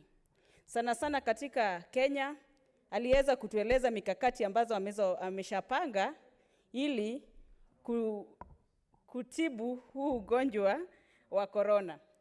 Alizungumzia katika kila kaunti kuna pesa ambazo zimeenda kwenye magavana ili waweze kushughulikia hili janga, ili watu waweze kuishi kwa amani. Pia, Bi Speaker, kuna ile mikakati aliyofanya, ile alipunguza zile mikutano ambazo watu huwa wanaenda. Akasema pia akaweka nambari za watu wale watakao hudhuria hizo mikutano ziwe watu wadogo. Bi Speaker, Rais alizungumzia pia hati miliki ziwe dijitali. Hii itatatua shida ya hati miliki ziwe zimezongana pale katika maofisi. Pia itachukua muda mfupi kwa mtu kwenda kuangalia hiyo hati miliki awe anapata kwa urahisi. Speaker, pia rais alizungumzia maneno ya afya ya akili. Vile tunavyojua watu wengi wana mashida mengi, ile imeathiri hata akili zao. Kuna njaa, kuna ile ukosefu wa kazi katika vijana, pia imechangia hiyo afya ya akili pia. Speaker, rais pia aliweza kuzungumzia hii maneno ambayo sasa hivi tunaenda kesho kulaunch BBI. Aliweza kumshukuru kiongozi wangu wa chama kile kikubwa kinachotambulika kama ODM kwa maneno ya handshake. Speaker,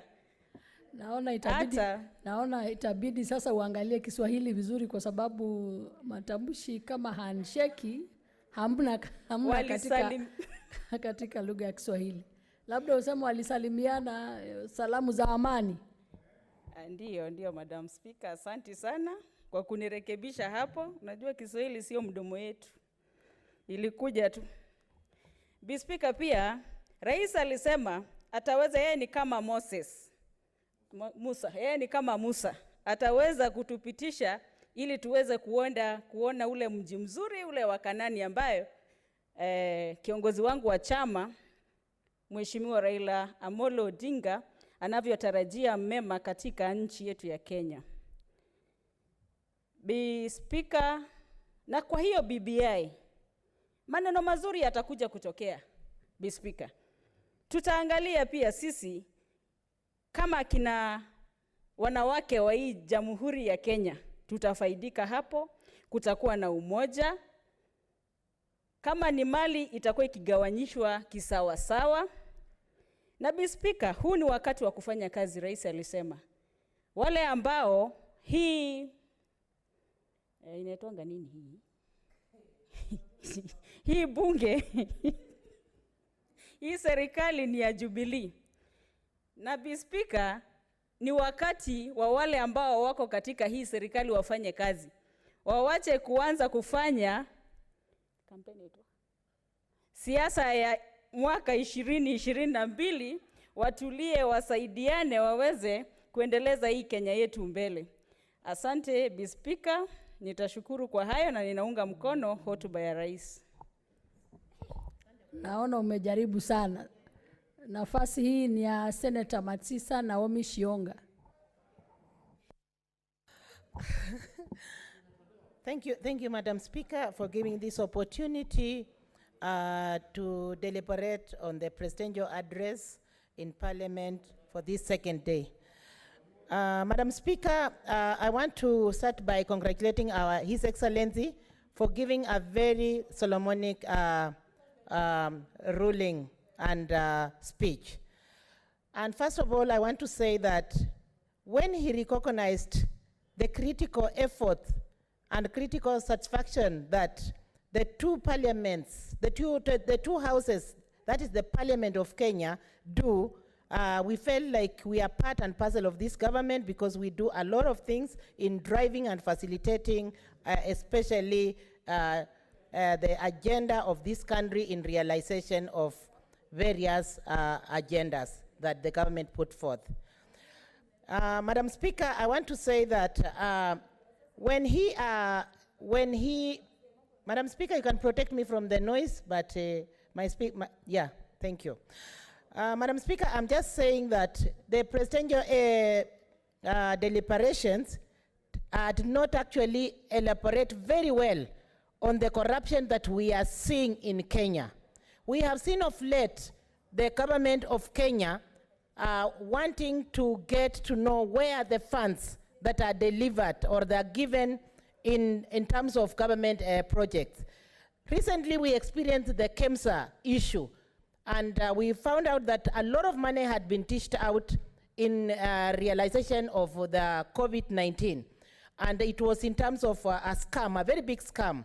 So there's a lot that is supposed to be done by this government, and I argue that in the next speech that he will give, or in the next presidential address that he will give in this parliament, for those who will be still living to see him come back again, we are hoping that the corruption issue will be on toes, and he will speak about it just the same way he talked when he started giving his parliamentary address in the beginning, in his term. Madam Speaker, I want to speak about, or I want to praise the President on the issue of COVID. Just as my colleagues have said, COVID has really interfered a lot with the runnings of our activities. And the President assured us that he will do the necessary he can to collaborate with all the stakeholders to make sure that the government of Kenya remains steadfast in adhering to the protocols that have been put forward. Of late, we have, Madam Speaker, we have lost a lot of people, important brains. Healthcare workers have lost their lives. In fact, yesterday we buried the other one, just a doctor. And those who are dying, they are dying because, not because we want our people to die, but because of the calamities and the situation we have found ourselves in. And when he alluded on the COVID-19 that we need to take it to ourselves to make sure that we are there to the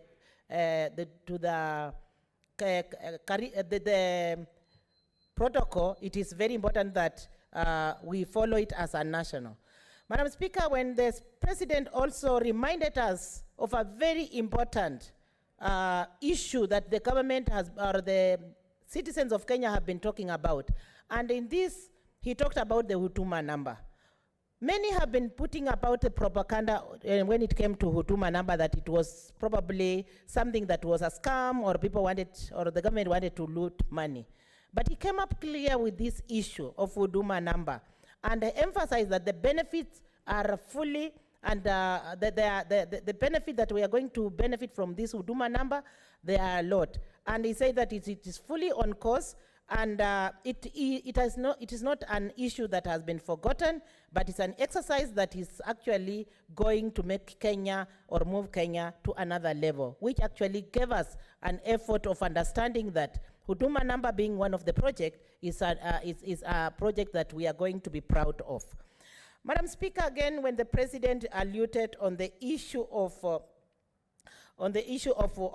oversight, about the government being oversight, especially by the parliament, it's important for them to remember that oversight is not done by eyes. Oversight is done by funds. They need, as a government, next time we hope that the President will come and will tell us that the budget is there and it will not be interfered with the treasury, so that those who will be sitting in this house, as we are sitting, who are sitting in this house, we shall be privileged to get the money to go ahead and do oversight, because a lot of funds are being lost at the county level in terms of projects that are coming up, are competitive projects that are coming up, including grants that are being given to counties, and we do not have, as a house, any money that we can go and do oversight. So I hope in the next address, he will remember praising us, but also making sure that we have facilitative allowances that can allow the Senate to oversee the project. Lastly, I want to say that the President, when he considered the matter of giving a silent of moment to the past, to the heroes that are passed through the COVID-19, more numbers have been, lives have been taken away, and it is very important that when the President realizes that he is losing a lot of people, and honored those heroes who died or who passed on by around 1,203, who succumbed to this COVID-19. It was a very great honor to the country, and this shows that he really cares for the people of Kenya and cares for the lives that have been lost. And by standing up and by observing the silent to us, it was a great honor to the nation, and I salute the president. Lastly, I want to say that, Madam Speaker, many have talked about the suspension or the temporary suspension of some of the expenses that our countries or our citizens have been experiencing, especially when it comes to the measures that he took during the COVID-19 pandemic, where he had to suspend some unnecessary money or funds that are given to or are being paid to the government in terms of loan. Then we felt like the government really takes the president really took care of his own people, and he really is one of the leaders that needs to be actually awarded for. Lastly, on economic development, at Article 132,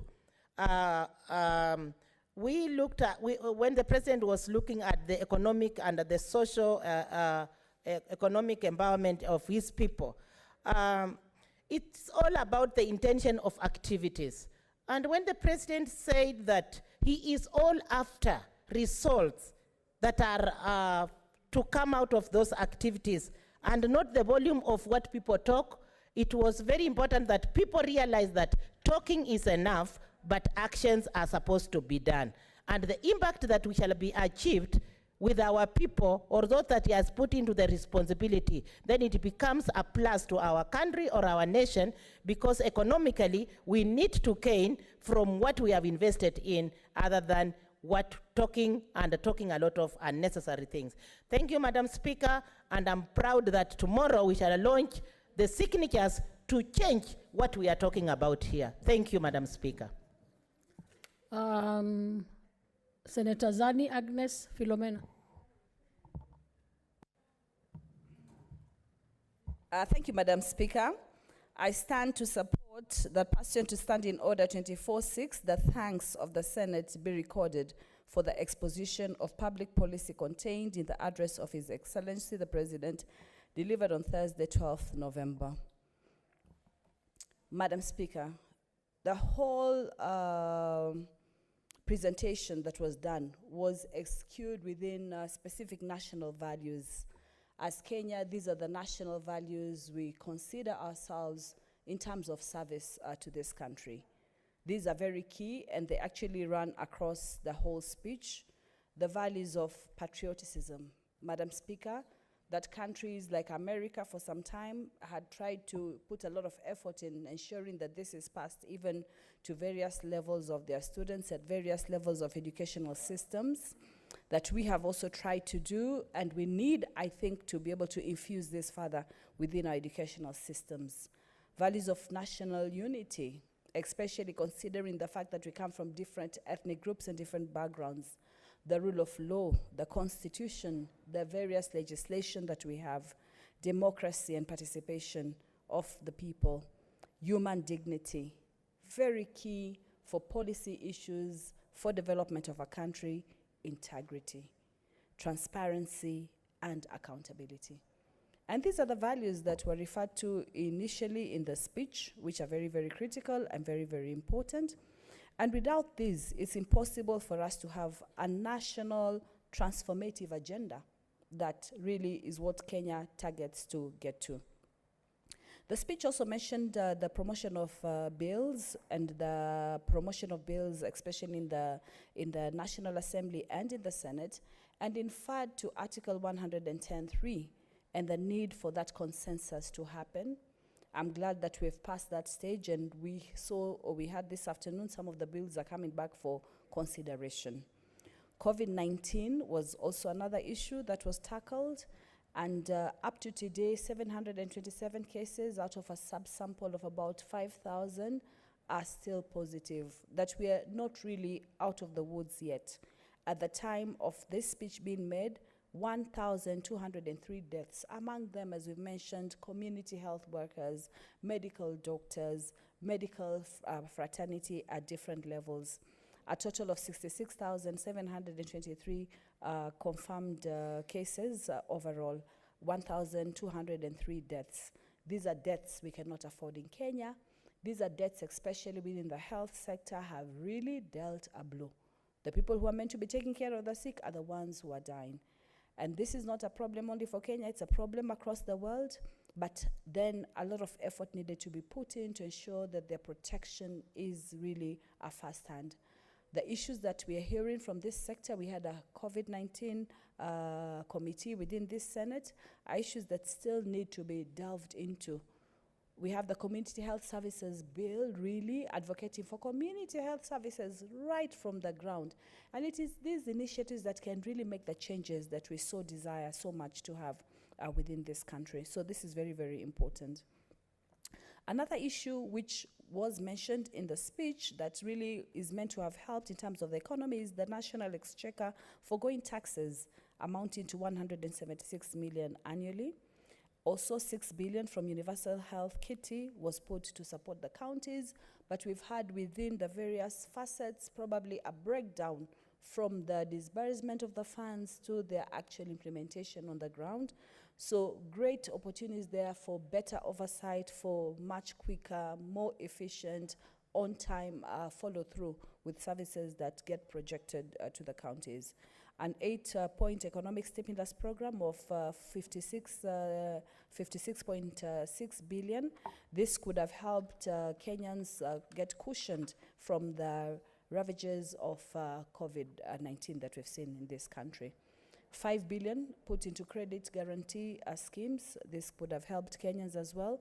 But more important, a recovery program that was meant to hire 5,000 health workers and 11 interns. But Madam Speaker, looking at the numbers and looking at the strategy, we find countries like Germany, countries like Sweden, that already have a very entrenched community system in terms of health, were able to address this better. The hiring of health workers in and of itself can be helpful, but medications have to be there, protective gear has to be there, they need to be able to attend to these people. There's been an outcry within the various counties, Madam Speaker, despite the disbursements of funds, are not really going right down to the health sector, ICU beds, availability of medicines, people being turned away. The second wave, Madam Speaker, of COVID-19 seems to have come in much stronger doses, if I might say that, than the first one, and therefore the need to really put ourselves together on this. Money that is dispersed, workers that are dispersed, the expertise that needs to be put into place really needs to go to the ground and get well utilized. 100,000 job opportunities for the youth were availed during the one-year period, and an emphasis to move into being job creators rather than job seekers has been put into place, but a lot more needs to be done. Some time back we had the 844 system. Now this is being changed again. That system was to help people learn how to get skills and be able to put these skills into implementation. That has not worked, and we have now a change of educational system, but I'm hoping in the long run that we are able to instill these opportunities for jobs by the youth by enabling them to be able not only to have the skills but also get the appropriate funding to actually move into job employment and self-creation of jobs, move into blue-collar jobs. A lot of this work is being done at the technical level, and the transition rate at the technical level in terms of TVET has also improved. Technical and vocational training program in 182 colleges, 598 students in these technical colleges is helpful to a large extent, but the whole mind shift from academic education driven to being employed to a blue-collar education that enables people to be able to create employment for themselves is very, very critical. That mind shift is what will help us, even as we create these job opportunities for youth, we're able to actually give them a chance to be able to make a change in their lives. Also the need to upscale our implementation of the universal healthcare pillar that I've mentioned already and touched on that. Madam Speaker, there was a particular healthcare program that was put as a pilot in Nyeri County, in Machakos County, in Kisumu County, and Isiolo County that came to an end. And if I'm not wrong, the coverage for this is that once it's ended, then those who could have been able to receive free treatment were not able to do that anymore. And this really creates a worry for people, especially in counties and especially in a situation where our levels of poverty are so high that they might not be able to really get the attention that they deserve. So this is very, very important and very, very critical.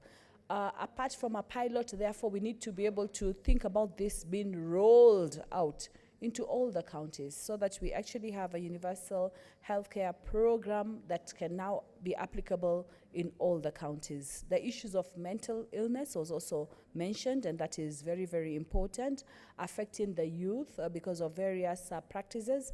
And very, very key that we have an upgrade of Mathare Hospital, and that should be able to aid, but in the long run, more effort needs to be done to ensure that even people don't get into mental health situations, that the social, economic, and environmental issues are addressed well in advance so that they can be able to address that.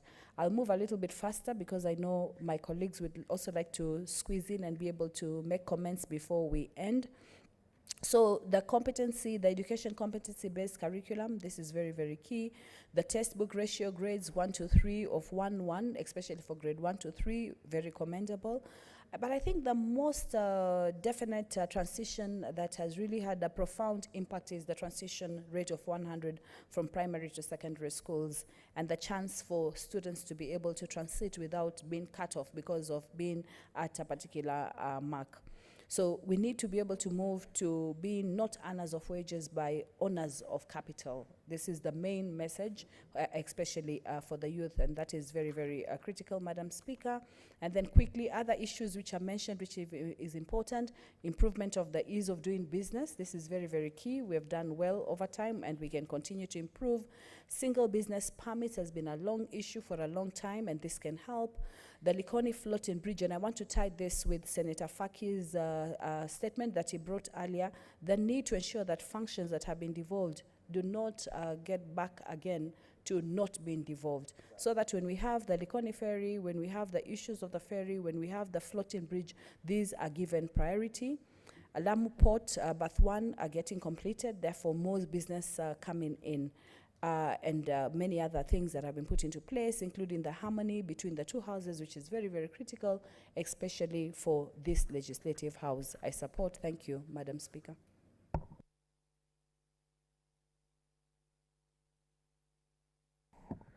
Senator Mwijihaji Faki. Asante Spika kwa kunipa fursa hii kuchangia taarifa ya Rais kwa mabunge yote mawili iliyosomwa wiki iliyokwisha. Mheshimiwa Spika, kwanza ningempongeza Rais kwa hotuba yake ambayo iligusia mambo mengi na ambayo alieleza kwa ufasaha zaidi. Na vile vile pia ningependa kumpa kongole kwa zile ripoti 4 ambazo aliweza kutoa katika bunge kama inavyosema katiba yetu. Mheshimiwa Spika, hii ni mara ya 3 katika bunge hili kwa Mheshimiwa Rais kuja kulihutubia bunge. Na kila anapokuja kuhutubia hili bunge anatoa ratiba ya zile kazi ambazo serikali yake imeweza kufanya kwa muda huo na mpaka pale hali ilipofika kufikia sasa. Kwa hivyo nitagusia mambo 5 Mheshimiwa Spika, ya yale mambo ambayo yameweza kuyazungumzia katika hotuba yake. Na kwanza kabisa ningeanza na swala la usalama.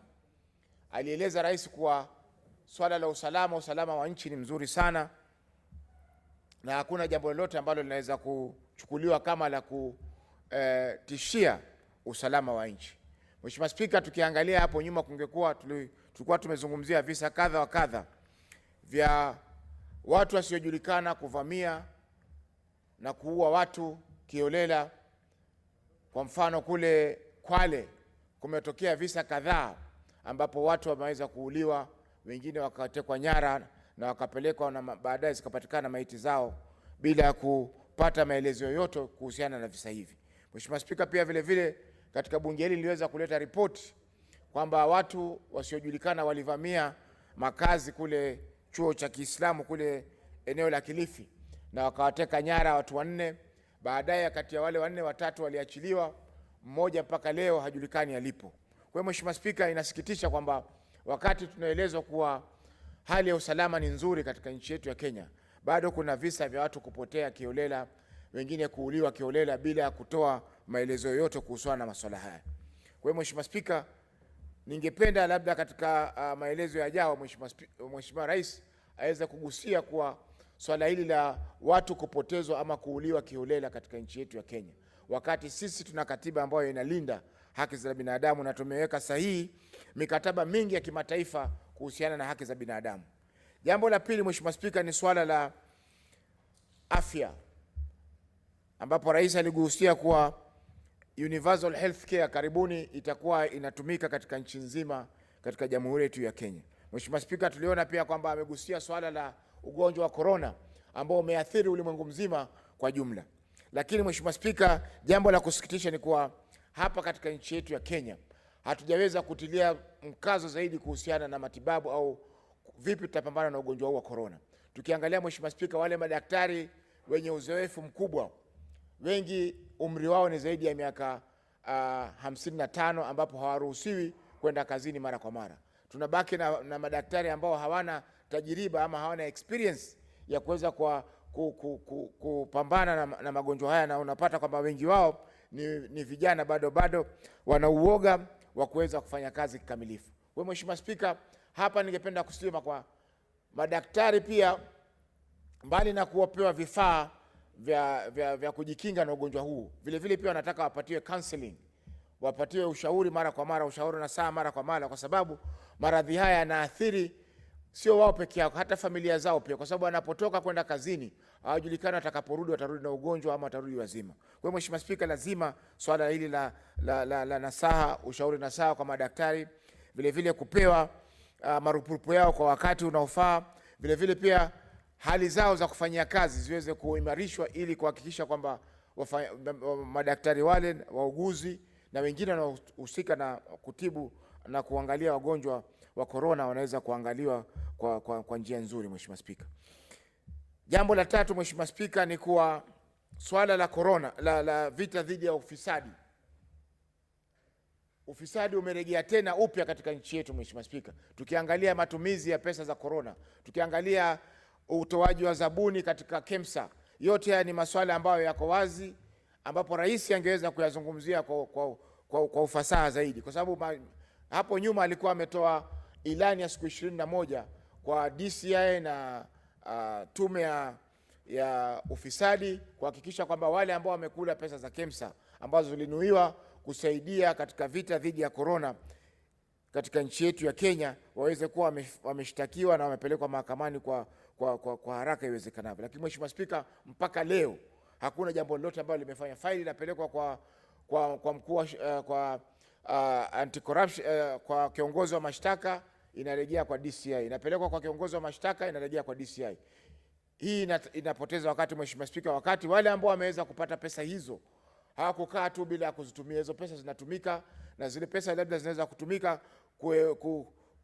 kusaidia wale viongozi ambao watakuja kuwatetea katika muhula ujao wa kura. Kwa hiyo Mheshimiwa Spika, swala la ufisadi limekithiri sio katika serikali kuu peke yake, lakini hata serikali za kaunti.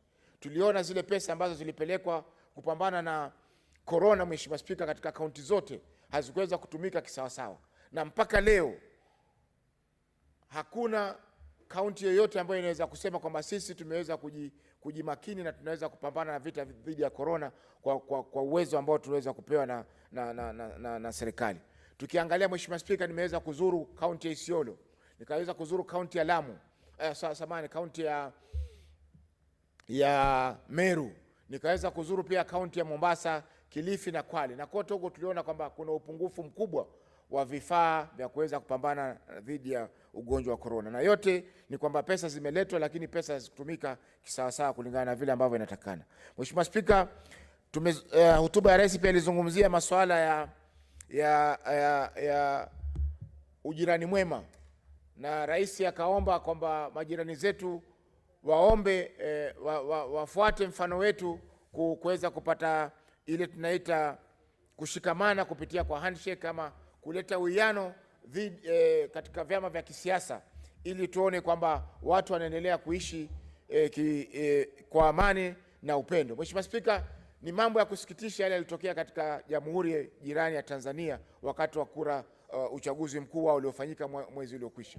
Mheshimiwa Spika, kulikuwa na visa vya watu kuuliwa kule Pemba, watu kuuliwa Zanzibar, na hata Dar es Salaam watu waliweza kupigwa na kuumizwa vibaya wakati wa kampeni za uchaguzi mkuu wa rais na wabunge katika jamhuri ile. Mheshimiwa Spika, sote tuko katika tuko katika Jumuiya ya Afrika Mashariki, na sote tumeweka mikataba ya kuweza kuhakikisha kwamba nchi zetu zinaongozwa kwa sheria na utengamano. Lakini Mheshimiwa Spika, yale yalitokea Tanzania na yale yalitokea Uganda hivi juzi, yote natilia shaka vipi sisi kama wakazi wa Jumuiya ya Afrika Mashariki tutaweza kukosoana wakati wenzetu wameweza kuteleza na kufanya mambo ambayo ni kinyume na demokrasia. Mheshimiwa Spika, haya yote nikiyazungumzia ni kwamba sisi sote katika Afrika Mashariki tuna nia ya kuwa na ile tunaita Kiingereza federation, yani nchi zote za East Africa zinaongozwa na mfumo mmoja wa serikali ama kiuchumi. Kwa hivyo itakuwa si sawa wakati sisi tunasonga mbele kuhakikisha kwamba haki za binadamu zinalindwa. Wenzetu katika Tanzania, wenzetu katika Uganda bado wako katika zile nchi za enzi za chama kimoja, watu wapinzani kupigwa na wengine kuumizwa kwa sababu ya maoni yao kisiasa. Kwa hiyo Mheshimiwa Spika, hili swala la uhusiano na nchi za nje lazima serikali yetu iliingilie, kwa sababu wale wanaopigwa katika Tanzania wanapigwa kwa sababu ya maoni yao ya kisiasa, hawapigwi kwa sababu wameweza kuvunja sheria. Nikiongezea Mheshimiwa Spika, kuna kisa ambacho mtu aliuliwa hivi juzi kwa sababu alipigwa na jeshi kule Tanzania, na mtu yule ana familia zake katika eneo la Mombasa, na ikawa ni jambo la kusikitisha kwamba mtu amepoteza maisha katika mikono ya serikali na hakuna jambo lolote ambalo wataweza kufanya kulingana na sheria zao. Kwa hiyo Mheshimiwa Spika, swala la demokrasia katika eneo letu la Afrika Mashariki ni lazima tulitilie mkazo, kwa sababu kukitokea misukosuko ya kisiasa kama hii inatokea sasa katika upande wa Ethiopia, watu wanabidi wahame makao waende katika nchi jirani kutafuta makao, na sisi kama Kenya tumekuwa ni nchi ambayo imekuwa na amani. Kwa hivyo inawapa watu wengi fursa kuweza kujificha hapa wakati nchi zao zina misukosuko ya kisiasa. Mheshimiwa Spika, kumalizia ni kuwa rais pia alizungumzia masuala ya uchumi, na kwamba uchumi wetu japokuwa ulikuwa umeonyesha ishara za kuanza kufufuka, uliweza kupigwa vibaya na janga la corona, na ningempongeza hapa kwa ile miradi ambayo ameweza kuitoa ili kuweza kusisimua tena uchumi wetu ili uweze kusimama. Lakini Mheshimiwa Spika, jambo ambalo linaweza kusikitisha ni kuwa kwanza ufisadi bado uko katika serikali. Kwa hivyo ile miradi yote ambayo inanuiwa kutumika ili kufufua uchumi wetu inazingirwa na ufisadi, hali ambayo inatoa fursa duni kwa wale wahusika kuweza kusonga mbele. Mheshimiwa Spika, vile vile ina maana kwamba imekuwa vigumu pia kwa biashara kuweza kufunuka, kwa sababu ile tunaita uwezo wa wananchi kuweza kununua bidhaa, kwa mfano uwezo wa wananchi kuenda katika mahoteli, kuzuru mbuga za wanyama ili kuona kujivinjari, na vile vile kuzuru mifuo ya bahari kuweza kujivinjari, imeweza kupungua kwa sababu mapato pia yameweza kupungua. Kwa hivyo ningependa kusema kuwa serikali iweze kurudi tena na kupanga mikakati zaidi ili kuweza kuinua uchumi wetu, ili wananchi waweze kupata ajira na vile vile pia waweze kupata pesa mifukoni mwao ili waweze kutumia na kufufua uchumi wetu tena uwe mzuri zaidi. Kwa kumalizia Mheshimiwa Spika, ni kwamba shule zinafunguliwa Januari, lakini Mheshimiwa Spika, hatujajitayarisha kwa vyovyote kuhusiana na masuala ya kufungua shule. Ni kama ilivyo sasa, tuliambiwa kwamba hospitali zimetayarishwa, kila kaunti iko tayari kupokea wagonjwa wa COVID, lakini ilipokuja awamu ya pili ya corona, Mheshimiwa Spika, wengi wameanza kutapatapa. Hata yasikitisha kwamba utapata katika hospitali nyingi hazina hata kitanda kimoja cha kuhudumia mgonjwa wa corona. Kwa hiyo Mheshimiwa Spika, bado katika nchi yetu ya Kenya kuna mengi ambayo tunaweza kufanya, kama alivyozungumzia Senator Zani kuwa serikali kuu inaingilia huduma ambazo zinatolewa na county. Kwa mfano Mombasa Ferry sasa inarejeshwa katika Kenya Post Authority baada ya kutolewa kwa Kenya Ferry ingie mikononi mwa county ya Mombasa, inatolewa katika Kenya Ferry inapelekwa Kenya, inakuwa sasa ni department ama ni kitengo katika kitengo cha Kenya Post Authority ambayo kazi yake hususan ni kushukisha na kupandisha mizigo katika meli katika jamhuri yetu ya Kenya. Kwa Mheshimiwa Spika, tumeona kwamba kumekuwa na hatua fulani za serikali kuingilia majukumu ambayo yanatakana kufanywa na serikali zetu za county katika jamhuri yetu. Kwa hiyo Mheshimiwa Spika, nashukuru kwa kunipa fursa hii ya kuweza kuchangia hotuba ya rais. Asante Bi Spika. Mwisho Mheshimiwa Spika, kabla sijamaliza ni kuwa nilisikitishwa kwamba dada yangu Senator Zani ambaye babake alikuwa ni mwalimu wa Kiswahili ameweza kuchangia hotuba hii ya rais kwa lugha ya Kiingereza. Tulisema kwamba tunawahimiza tu wachague lugha. Senator Mogeni Eric Okongo. Thank you, Madam Speaker, for also giving me an opportunity to make... Mheshimiwa Agnes Zani ako na hoja ya nidhamu. Endelea. Ni sawa kwa Senator Faki kunilimikia tochi, na najua kazi ambayo nimefanya katika hii bunge haswa nikiendeleza mambo ya Kiswahili, na kwamba hao wenyewe walianza tashwishi ya maneno muhimu ya Kiswahili. Wanataka niende upande gani? Wanataka kufundishwa, waseme. Kama wataki waendelee hivyo hivyo. Asante. Alikuwa anahimiza tu kwamba ingekuwa bora kutumia Kiswahili. Mheshimiwa Okongo Mogeni.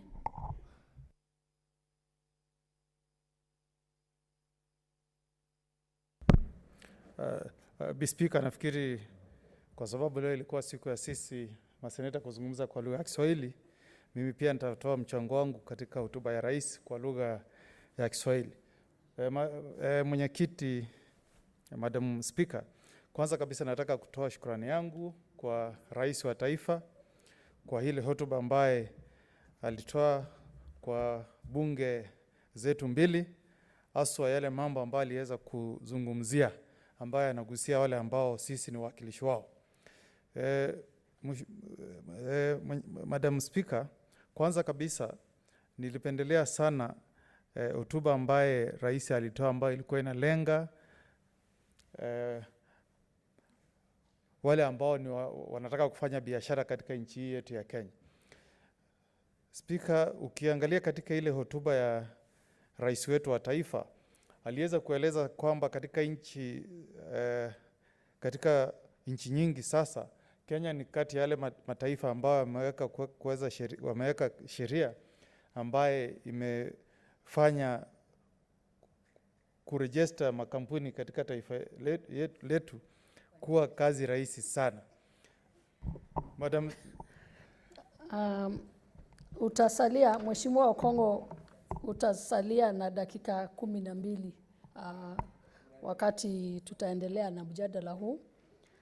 Waheshimiwa maseneta, wakati huu ni saa 12:30 jioni, wakati ambao kisheria tunatakikana kuhairisha vikao vya bunge.